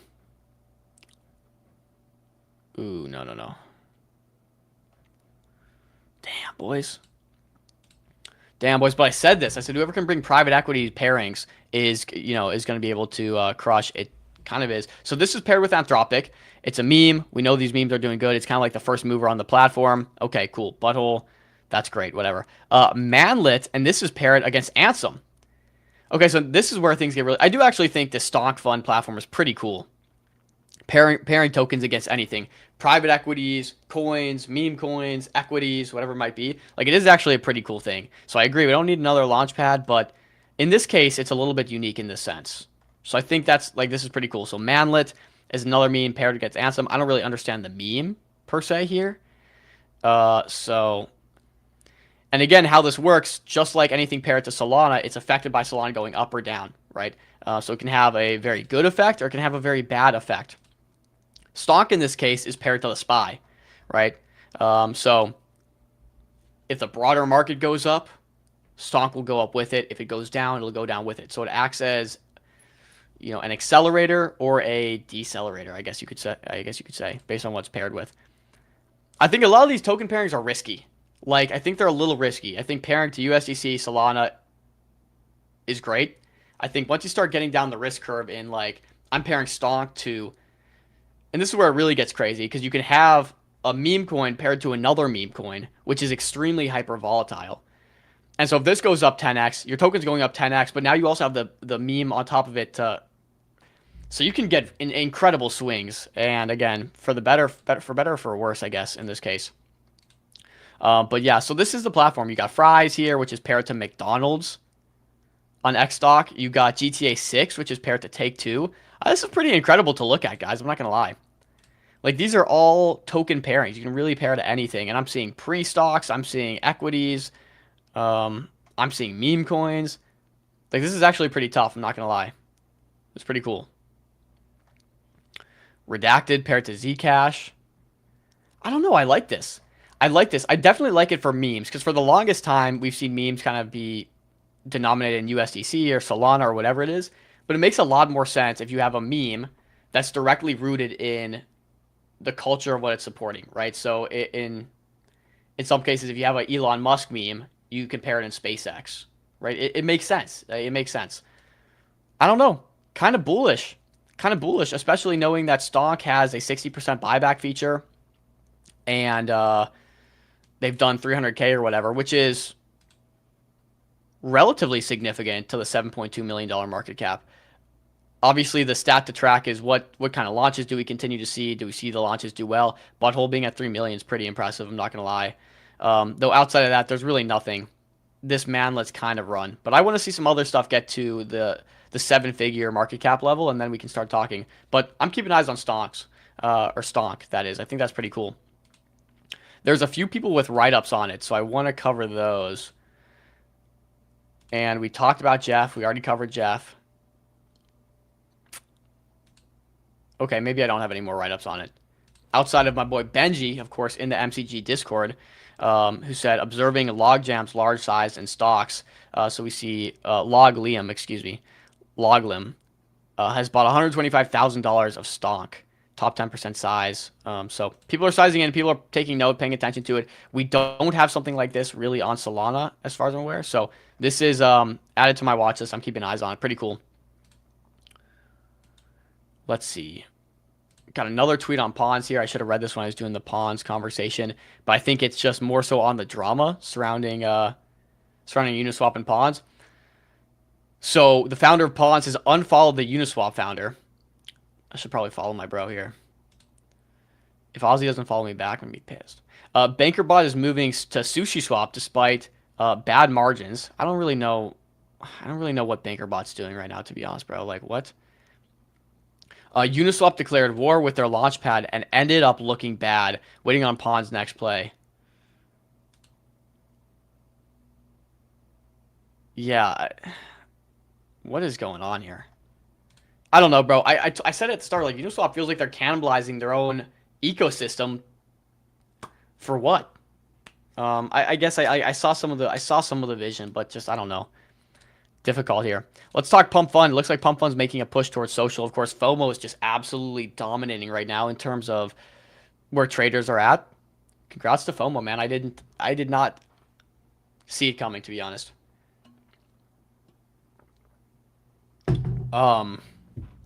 Just because it's so negative EV, the people you're copy trading on there are just absolute idiots. But retail likes it. Retail likes it. So Pump Fund seems to be making a move in this direction. Time to shout out some Pump Fund app legends. The Pump Fund app, this is from Elon, has seen huge upgrades recently. We've been keeping our ears close to the trenches to focus on building the most performant, reliable, and feature-complete app that puts our users at the forefront. The first major change is the introduction of social features, which rewards good traders with exposure to their accounts, as well as helping new users and native alike in finding good narratives to trade. To kick off, we'll be highlighting some of the top traders on the app so you know who's worth it. Hey, I'll say it right now. Here's my thesis right now. It's been my long-standing thesis, actually, for a little while. I would say ever since the Dapital interview. Okay? FOMO is dominating right now. People want social signal. What's going to start to happen is these same apps like FOMO that do social are going to start turning into paying for the highest signal. Okay? And let me clarify what I mean by that. Currently, you have FOMO, where everyone's basically copy trading, these people with high P&Ls just getting rinsed and washed. I think we're going to start seeing apps similar to FOMO that pay people for theses. So if I have a great thesis on Met, and again, like Dapital does this, Karma does this. If I have a great thesis on Meteora, why I think Meteora is going to do up? Okay, well, all these stock tokens, the pre-stock tokens, all these are routing through Meteora's liquidity. So Meteor does good by nature. If volumes come back to Solana, it does extra good if RWAs continue to pop off. They're doing $30 million annualized. They have $20 to $40 million in their treasury. It's trading at $90 million market cap. They did $100 million, $120 million revenue last year. Okay, boom. I put out that full thesis. This is a great trade. Meteor goes up. Just like it did when I called out Meteor. I did that exact thesis for the most part when Meteor was trading at like 40, 50 mil. It goes 100%. People trade off that information.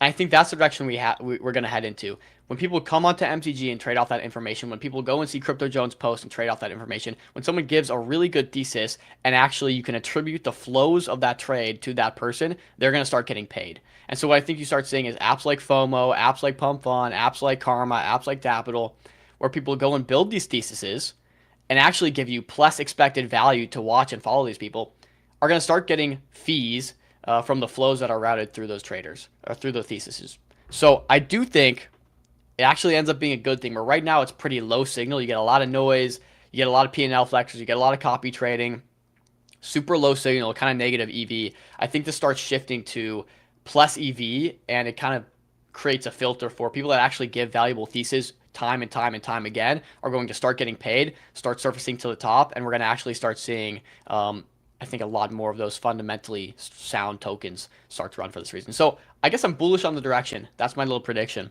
Let's see what Pump Fund is doing here. Trading just got more social. Okay, this is loud as hell. 1 second, boys. Jeez, let me turn this down. This guy called Triple T. Cross-chain trading, okay.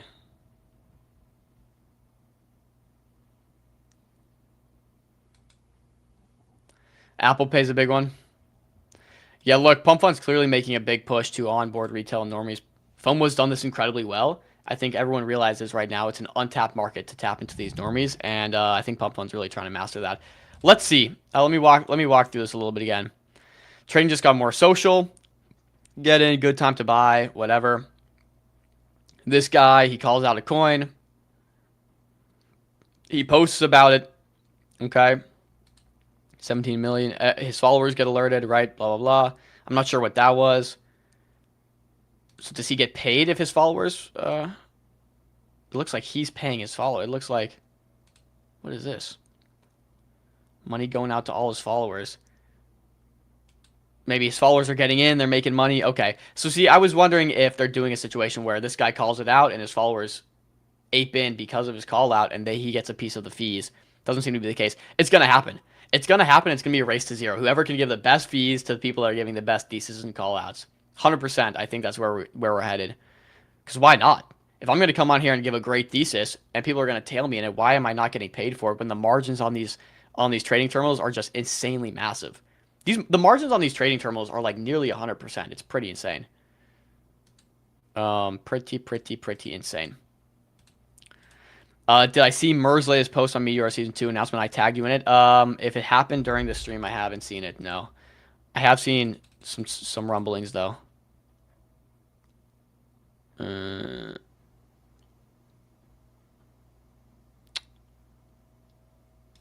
Yo. I'm looking at your tags right now. But let's talk about this. Let's talk about this for a second, guys. I need to voice my frustration here. I pay $600 a year. I pay $600 a year to have this blue check mark by my name. $50 per month. It seems absurd. It is absurd. Why am I paying $50 a month for Twitter? It's absurd. I like their lists. That's why I do it, frankly. If Twitter did not have their lists, I would not be paying $50 a month for a Twitter subscription. I'd be paying the $8 or $12, whatever. Nonetheless, I pay $600 a year to have this blue check mark by my freaking name on Twitter, and I can't even get the Dinero Dom handle. What's up with that? I'm Dinero Dom 0. Why am I Dinero Dom 0 when Dinero Dom is held by this guy? This is the guy that holds my handle. Are we serious right now? This guy has 4 tweets, cumulative of 0 likes, and he hasn't tweeted since 2013. And these are his tweets. By the way, he's just a completely degenerate person. Are we serious right now? I am extremely active on Twitter, paying $600 a year, and this is the response I get. I'm pissed off, guys. I'm pissed off. This is the guy that has my handle. Devonte Dinero has the Dinero Dom handle, and his banner is him with the early inklings of smartphone flicking off the camera, and he's got like 4 tweets, all of which are about smoking, except for one, which is about his studio time. I wonder what kind of song he put out. Can someone find this guy's music so we can play it on stream? But this is the guy that's got my handle. So yeah, I'm not happy about it. I've requested it like 3 times from Twitter.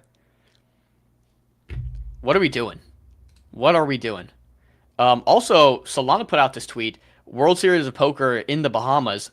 I'm not sure if you guys have been to the Bahamas, man, but I love me a good Bahamas trip to the Atlantis, to the Baha Mar, to play some poker, to gamble.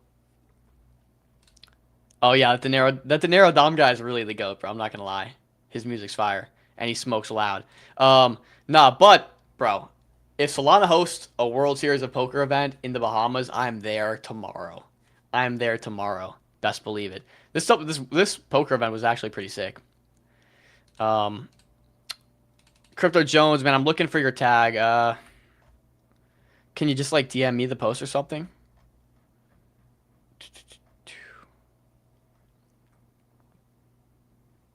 But it's so funny. I'm not actually tilted about the Dinero Dom. I would like the Dinero Dom handle. Right? Because like obviously I should have it rather than this guy, but I don't really care. Yeah, Solana partnered with World Series of Poker a minute ago. It's sick. It's actually a sick partnership, I'm not gonna lie. It seems like they're really white gloving it too for them. So but yeah, Crypto Jones, hit me with that update if you want me to cover it real quick, because I'm about to hop off. Okay, sweet. I just saw you send me a post. Hope you sent this to me and not the... Okay, wait. Actually, let me not show my DMs here. I have nothing to hide, but I don't know. Don't want y'all got in other people's business. All right. Oh, yeah. I saw this post, Crypto Jones, but let's run through it. Because, as you guys know, Meteora is the premier sponsor of MCG, and we appreciate them so much for all that they've done a year ago, kind of getting us bootstrapped and started, and today they continue to support. So 6 million MET will be allocated to our expert contributors for season 2 of LP Stimulus Plan. Oh, expert contributors. I think I know a couple guys. This will be the concluding piece of the LP Stimulus Plan before we go full throttle into the next chapter with referral sharing. Read more. Hey guys, I'm liking this. I'm liking this for the big MCG, okay? Let's read some more. So 0.6% of supply will be allocated to expert contributors for Season 2 of the LP stimulus plan. This is the concluding piece. Blah, blah, blah, blah, blah. Over the past year, the LP army has grown by leaps and bounds. And a big part of that is thanks to our expert contributors. True that. You expanded our presence across regions like Spain, France, Turkey, Indonesia, Malaysia, blah, blah, blah, blah, blah, blah. You helped bring 40,000 wallets to LPing, and together you generate a staggering $360 million in fees. Bullish Meteor, guys. 368 mil in fees. 120 million last year. Or maybe probably even more, I guess. But beyond that number, we're most proud of our spirit. Okay. Allocation breakdown. At TGE, 2% of Met supply has been allocated to expert contributors under the LP Stimulation Plan, Season 2.